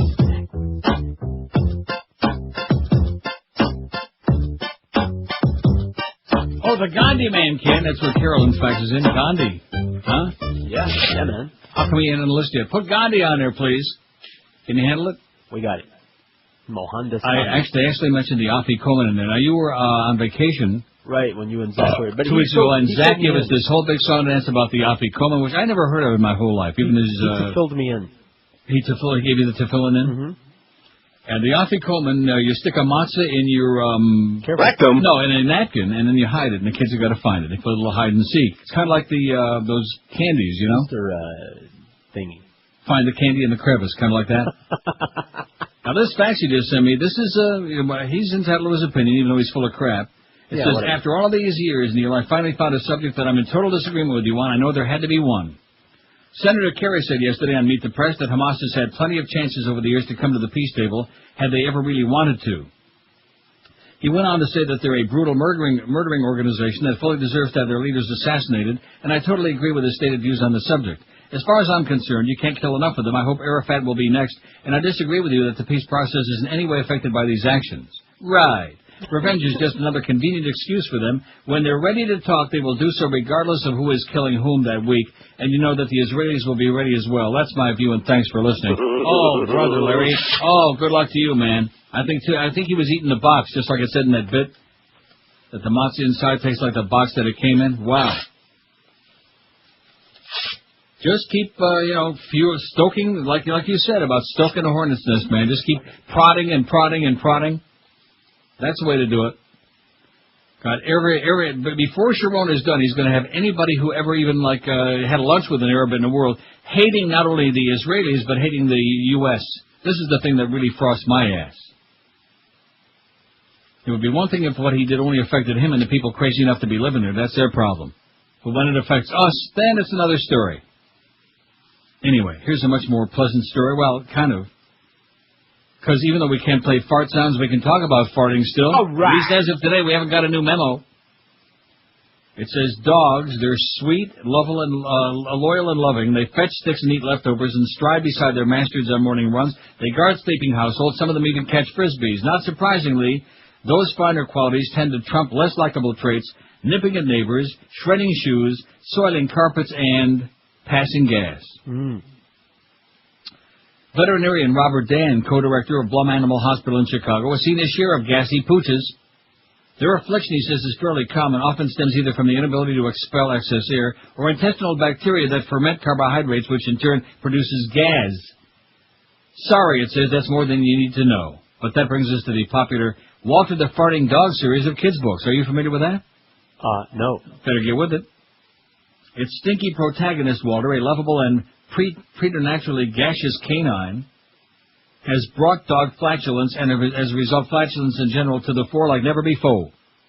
The first Walter installment was released in 2001, quickly became a subversive favorite, landing last summer atop the New York Times list of children's picture book bestsellers. How come we haven't heard about this? Walter the Farting Dog? I ought to have. To date, the North American phenomenon has sold 500,000 copies, been translated into Quebecois French and Spanish. Other translations are in the works.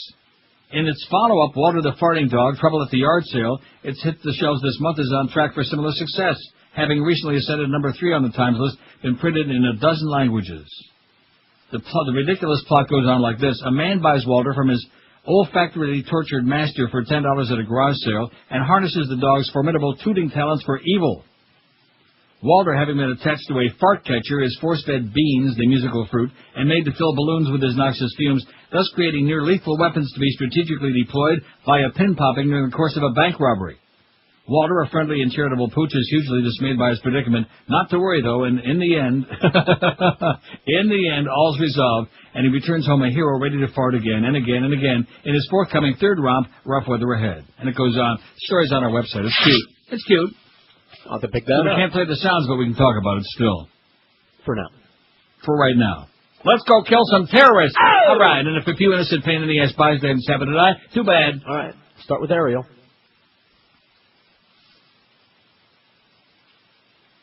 You know, why is it the New York Daily News has this penchant for trying to, make excuses for Michael Jackson? Of all the publications, it seems that they're and have been for the last 2 years. But anyway, they got a story this morning. The young cancer patient who was accused Michael Jackson of sexual abuse is now a robust teenager able to withstand the rigors of a military camp and scale 8-foot walls, says the Daily News. He also has moved into a comfy condo on the city's upscale west side in L.A., and his mom is driving a new car. It is a remarkably different picture from what the family's friends have described. In the swirl of publicity after Jackson was arrested for allegedly molesting the boy in November, family friends said the boy was desperately ill and in dire need of a kidney transplant and so poor that he and his siblings didn't even have beds. Well, they could always go sleep in Michael's. Comedy club owner Jamie Masada, who introduced the accuser to Jackson, broke hearts across the nation when he described the 14-year-old boy's failing health and grim living conditions in a series of interviews late last year. He has only one kidney and it's failing him and part of his face is swollen up. It just breaks your heart, Masada told the news in late November, adding that he donated bunk beds so the boy and his younger brother wouldn't have to sleep on the floor. They're poor people, simple people, he said. In late December, he told the AP, this kid's not doing very good. Weeks after Masada's heart-rending media blitz, an in-depth investigation found the boy in good shape despite his cancer bout, was strong enough to run, jump scale fences, even hoist a rifle. Masada, silenced by a court gag order, declined to comment. And it goes on at great length. The accuser's mother was repeatedly seen driving her new 2004 red Volkswagen Jetta with a $21,000 sticker price, a big-ticket purchase for someone struggling to make ends meet.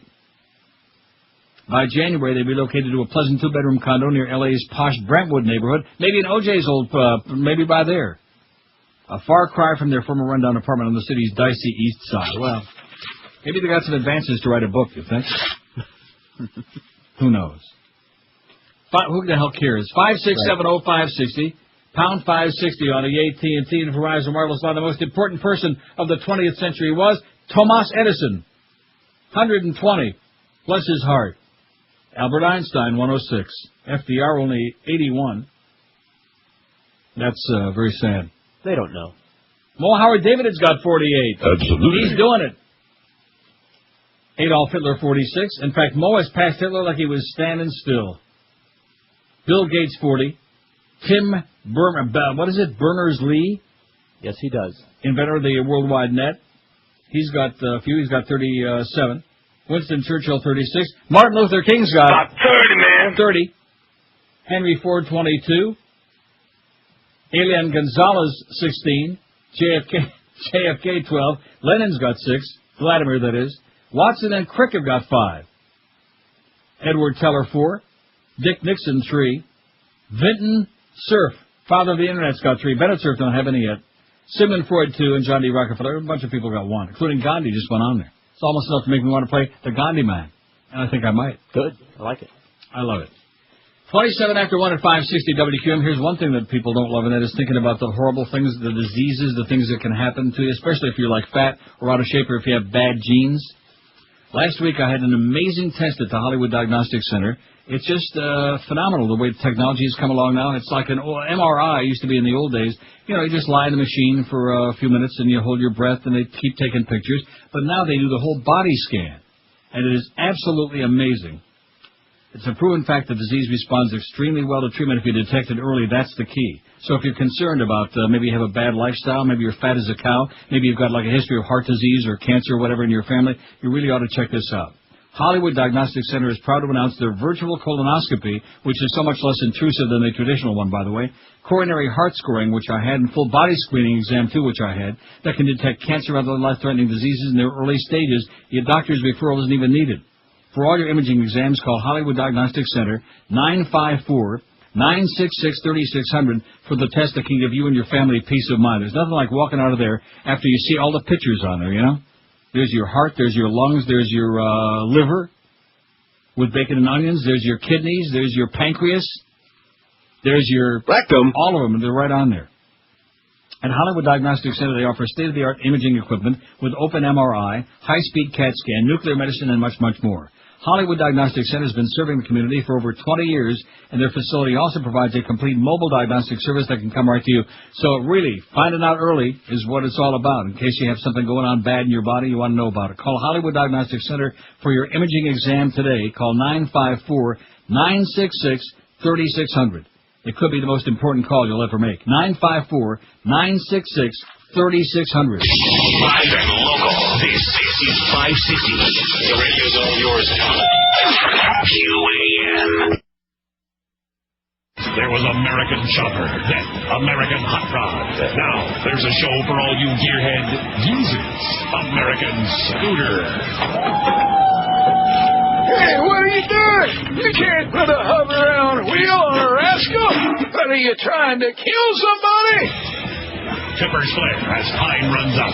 If we're going to get this ready for the big AARP show in Miami, we may have to work late. Maybe till 9. Will they finish before time and their Medicaid runs out? Find out tonight on American Student Early Bird Special, followed by Geezer Garage and Monster Rumpus Room. Tonight on the Discovery Channel. 3 Israelis injured in rocket strike at the Gaza settlement. What a surprise, huh? And you ain't seen nothing yet. I'm sure. Unfortunately. And it happens every time. So you can continue. And as far as I didn't mention the part about what John Kerry said. John Kerry was doing the same thing that Bush does, and just about all the other politicians in the U.S. do. And that is pandering for the Jewish vote. And of course, in Bush's case, he's not only pandering for the Jewish vote, but he's also pandering to the born-again Christians who are obsessed with Armageddon and the Israelis and the Jews and how we have to make them an offer they can't refuse. And of course, if they refuse, they'll burn in hell. But nevertheless, we have to blow up that mosque so that they can build the temple so that Armageddon will happen. There you go. Oh, there's our good friend Susan Candiotti. The courthouse, where it is week 5 in the state trial against Terry Nichols. The bombing... By the way, do you know that they're now finding that there could be a connection between Terry Nichols and Al-Qaeda? Are you aware of that? Have you read about that? No, I have not. And the fact that he was in the Philippines. It's too detailed for me to go into right now, but there just could be. Al-Qaeda might have been involved in some way in the Oklahoma City bombing. I don't want to sound paranoid or nothing like that, but... Anyway... Oh, and you know who we left out that I looked up during the break? My God, on our list. We left out my God? It's a good thing that I looked it up. Philo Farnsworth. Philo T. Right. Philo T or Philo P? Philo. Right. Kind of like Philco without. It's like Philco without the C. See? Right. TV, baby. Philo Farnsworth, who invented television. How could you leave him out? Most important person of the 20th century. Changed the entire world. Couldn't have computers without him. Changed our lives. Couldn't have the Playboy channel without it. Right. Couldn't have MSNBC and watch a man dying on the air, Don Imus, every morning. It was the anniversary of the Waco, the end of the Branch Davidian standoff 11 years ago. The Branch Davidians, another bunch of crazy people. Like that. Nice going, Janet. Not. I remember being on the air the day that they blew that thing up. Turned it on fire. Right. Man, oh man. We were there. Talk about a bunch of flamers. Oh, here's some bad news for radio again. Well, why should it be any different? The Funk Jazz Lounge got the blues and the boot from Hot 105. That's what it's all about. Does anybody who listens to this show have any idea what that is? No. The Neo Soul Music Show, hosted by Rodney DeMoss on WHQ2. Hot 105 slipped away as quietly as its socially conscious verses and sultry poetic lyrics. This by Tony Marshall and the Sun Sentinel. And it goes on and on, pages on this. Meantime, we can't say crap on here anymore. And other than a couple of columns by Tom Jick a few weeks ago, nobody's writing a word about that. And let me say it again. Glenn Garvin at the Herald, you are an idiot. You're pathetic. My goodness. It is so sad. All the stuff that's been going on. Of course, now once we have something happen with the Spanish language stations in the Herald, then you'll read about it, right, in El Herald? Why don't they just dump somebody mentioned this last week, just dump the English language version of the Herald altogether. Just print it in Spanish. Who are you kidding? Have the same effect on my life, none. Exactly. The only reason I get it, and I feel bad that I do, is because I feel compelled. The Spirit of Christ compels me doing this stupid ass show. But otherwise, I wouldn't wrap your garbage in the Herald. I wouldn't let your dog crap on it. Because of low ratings, the producers recently pulled the plug on the Sunday afternoon segment. At first, it's the doo-wop shop. Now it's the Neo Soul Music Show. What's it going to be next, huh? Man, it is bad news. 5670560. What about Internet radio? I was reading something about Internet radio in Time or Newsweek on the plane. Huh? What about it? Why couldn't we do Internet radio? Why can't we? I don't know. Just dump this whole crap on, with this horrible signal and go on the Internet. Sell advertising. We could advertise all those offshore gambling joints. Sure. We could advertise anything. Right. Even make a fortune. And then we could say whatever the hell we wanted to, at least for a few months until they caught on, and then they started censoring the Internet, too. I'm telling you, that's what they want. It's just a matter of time before they're going to try to pull that crap to cable, satellite radio, satellite TV, and then the Internet. The word police. They've only just begun. WQM, hello. Not there. QAM, hello. QAM, yes, sir. How you doing, Neil? Okay.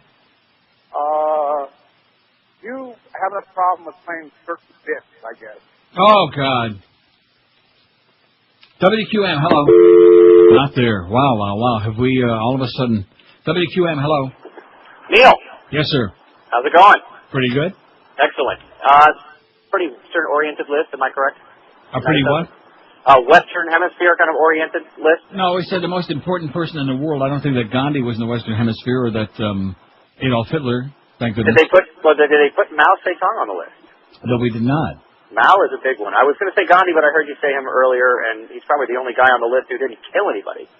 Chairman Mao? Oh, you mean no, Gandhi? Gandhi. I'll tell you, Chairman Mao was killing me when they used to show those pictures of him swimming. Did you ever see that?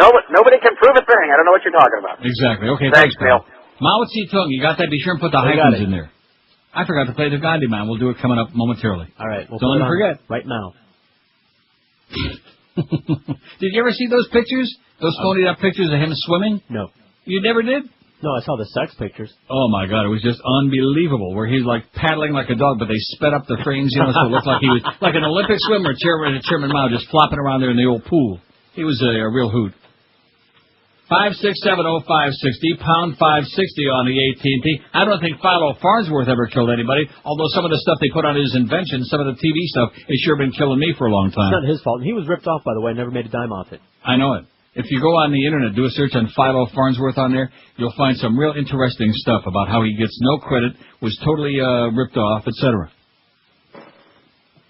Kind of like what Paul Castronova does to those of us who are on the air doing original shows. By the way.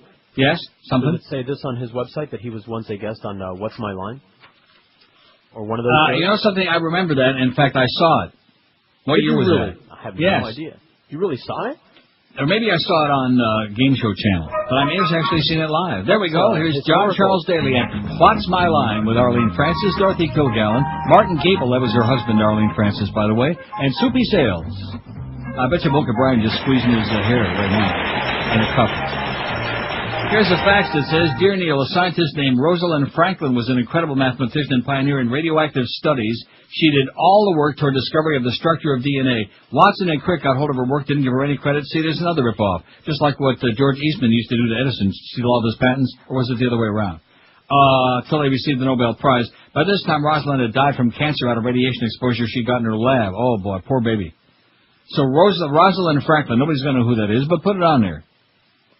All right. I mean, we can't put Ben Franklin because he was a little bit ahead of his time, as in the wrong century. Someone else for your poll, William Shockley, worked for Bell Labs and was the primary inventor of the transistor. He invented the old transistor sister. And who of us old enough like me never had a nice little transistor radio? Did you ever have one? It's hard to say. I had radios from way back, you know what I mean? I don't know if they were transistor I'm talking about little portable transistor radios. Yes, I did. Well, there you go. Was that a difficult question? Tiny little handheld. Well, I don't know what made it a transistor radio. It was a transistor sister that every now and then would raise a blister, like Frank Zappa would say. Oh, too bad we can't play that no more. Nope. 20, not even close. 20 till 2 at 560 WQM Secretary's Day is this Wednesday, April 21. Make your exceptional assistant smile with an authentic Vermont teddy bear. Everybody at the orifice will think you're the best boss ever.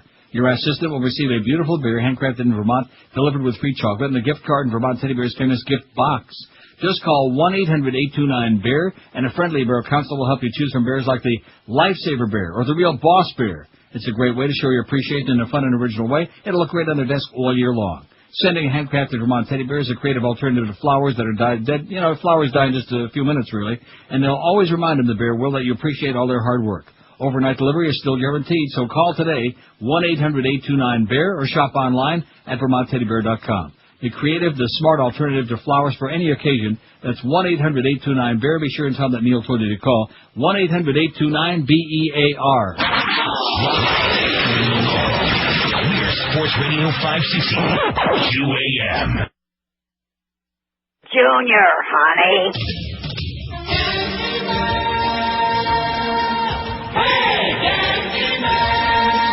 All right now, everybody gather around. The Gandhi man's here. What kind of protest do you want? Sit-in, love-in, anything you want as long as it's non-violent. You've come to the right man because I'm the Gandhi man. Who can organize a boycott? Organize a boycott. Turn the other cheek. Turn the other cheek. Who's not afraid of trouble, go to prison for a week. The Gandhi man. The Gandhi man. Oh, the Gandhi man can. The Gandhi man can. The Gandhi man can, cause he mixes it with love and makes the system look bad. Who been spotting unjust law. Will even wash the trees. Who can make his own clothes, not afraid to cause a scene.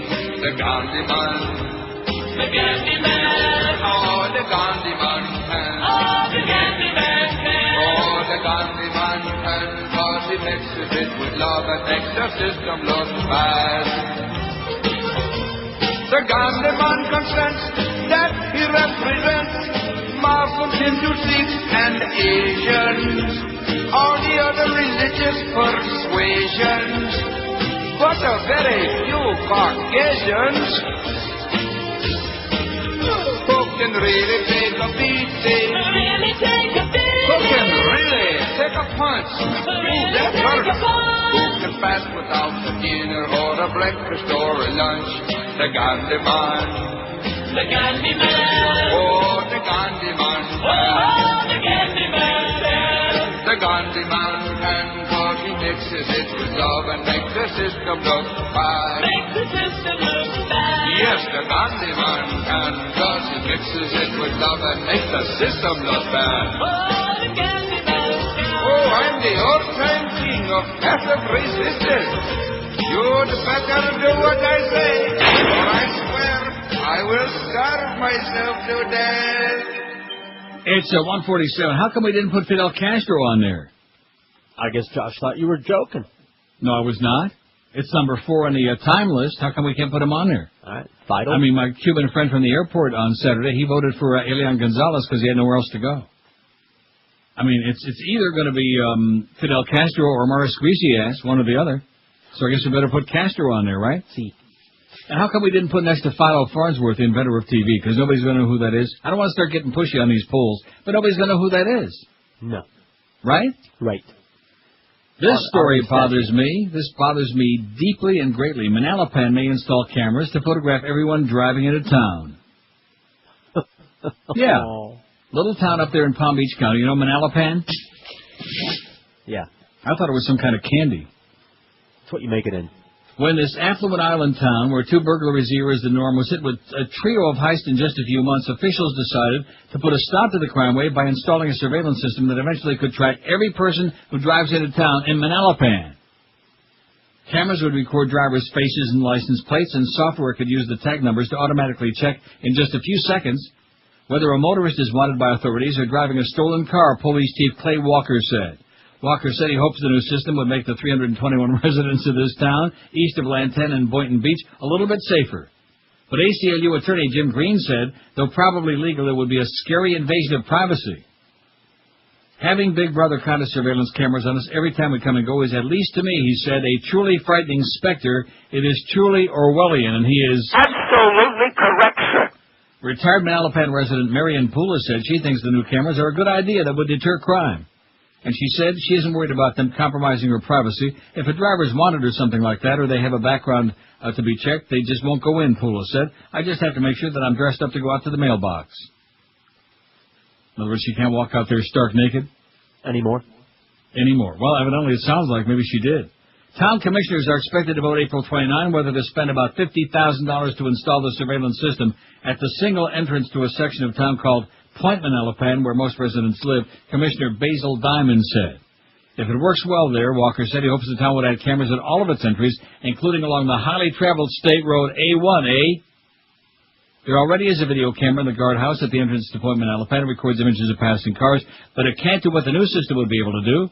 The new cameras would be able to get clear images of license plates day and night, rain or shine. In 2 to 3 seconds, a computer would scan the images, recognize the license plate number, and run it through a FDLE database of stolen cars. If the system makes a match, police officers immediately would be alerted so they could catch the suspects.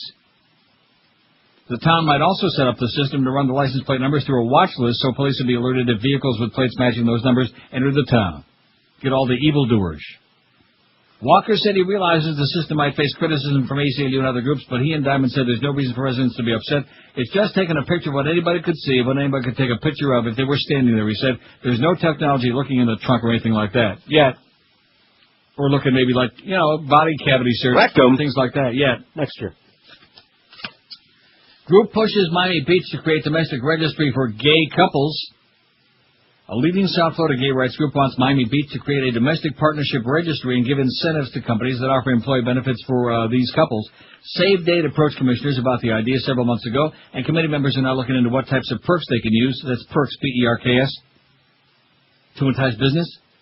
Commissioners will likely vote on the issue in June once the details are hashed out, Mayor David Dermer said. The point of all this is we have a long history on these issues, and this is a natural progression to ensure everyone equality, dignity, and human rights. There's been no opposition to the effort, he said. And it goes on and on. No, not any opposition yet, till people find out about it. And then, of course, all the the religionists still come out. Oh, you can't do that. That's bad. Special rights. Yada, yada, yada. You know how that always goes, huh? Sure. All those people that are so concerned about something. Other people's stuff. Right. Well, who other people are doing and what they're doing and when they're doing it, et cetera, and so on. Because they themselves are rattling around there in the closet. You can hear the sound of those skeletons rattling like crazy, like a laboratory. Like that. The most important person of the 20th century. It's a two-house race so far. Edison, 138, Albert Einstein, 115, and Greg Reed didn't even make it. This is Sports Radio 560, QAM. Oh. And another thing, you would listen to me, you would have been a big star by now. With that little thick, sweet voice, how do you expect to get anywhere, you little puny few? We say few?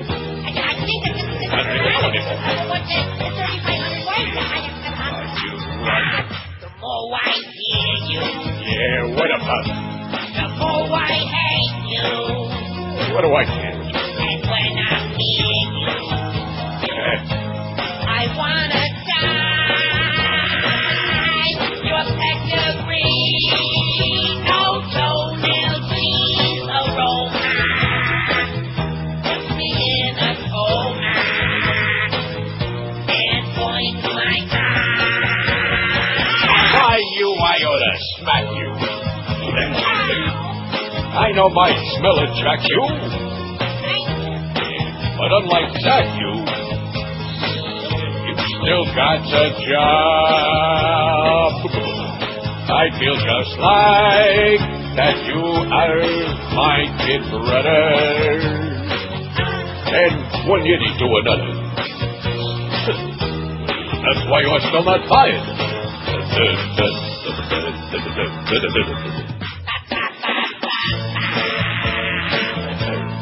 Doy, doy, doy, doy. Doy, doy, doy, doy, doy. Doy, doy, doy, doy. Our morning show can put you in a coma. Can't wait till it's over. All right, that's enough. Okay, 158, almost out of time. Mad Dog coming up next. We needed one more fix of that, absolutely, right? Oh, man. Absolutely. It is just priceless, man. I'm playing it in the car. No extra charge for that. Worth millions. This is kind of cute what you just faxed me. This is from New York Magazine. A pressing issue of dinner party etiquette is vexing Washington, according to a story now making the rounds in D.C. How should you react when your guest, in this case National Security Advisor Condoleezza Rice, makes a poignant faux pas? At a recent dinner party hosted by New York Times D.C. Bureau Chief Philip Taubman and his wife, Times reporter Felicity Behringer, and attended by Arthur Sulzberger Jr., Maureen Dowd, Stephen Weissman, and Elizabeth Buehler, Rice was reportedly overheard saying, as I was telling my husband, and then stopping herself abruptly before saying, as I was telling President Bush, jaws dropped, but a guest has to slip by the unmarried politician who spends weekends with the president and his wife seem more psychologically telling than incriminating. Nobody thinks Bush and Rice are actually an item. Heaven forbid. A National Security Council spokesman laughed and said, no comment. They're an item, all right. But no one thinks that. A couple of antholes. I think it all the time. Wow. Ain't that something? She's unmarried. Don't you think she's a little bit old to be unmarried? Never been married? I don't know. We'll have to do a little research on that. Because, you know, if she's never been married, well, I don't want to speculate. Necessarily mean anything. We'll leave the speculation up to you. So far, the most important person of the 20th century, Thomas Edison, 142, Albert Einstein, 117, FDR, 93, Adolf Hitler, 52. Adolf Hitler is in a flat-out tie with? Absolutely. Oh, Howard David is. Absolutely. Ever see the two of them together? No. Same person. Just shaved off the mustache. And hair. Well, he went through some pretty rocky times, you know. Mad Dog is coming up next. We got the Hebrew Hammer, Hank Goldberg from Shula Steak 2 at 4 this afternoon. The Big at 7, and after that, it's, you know what it is. Bye. The Neil Rogers Show on 516 WQAM, 594 Lauderdale. A dingo ate my baby.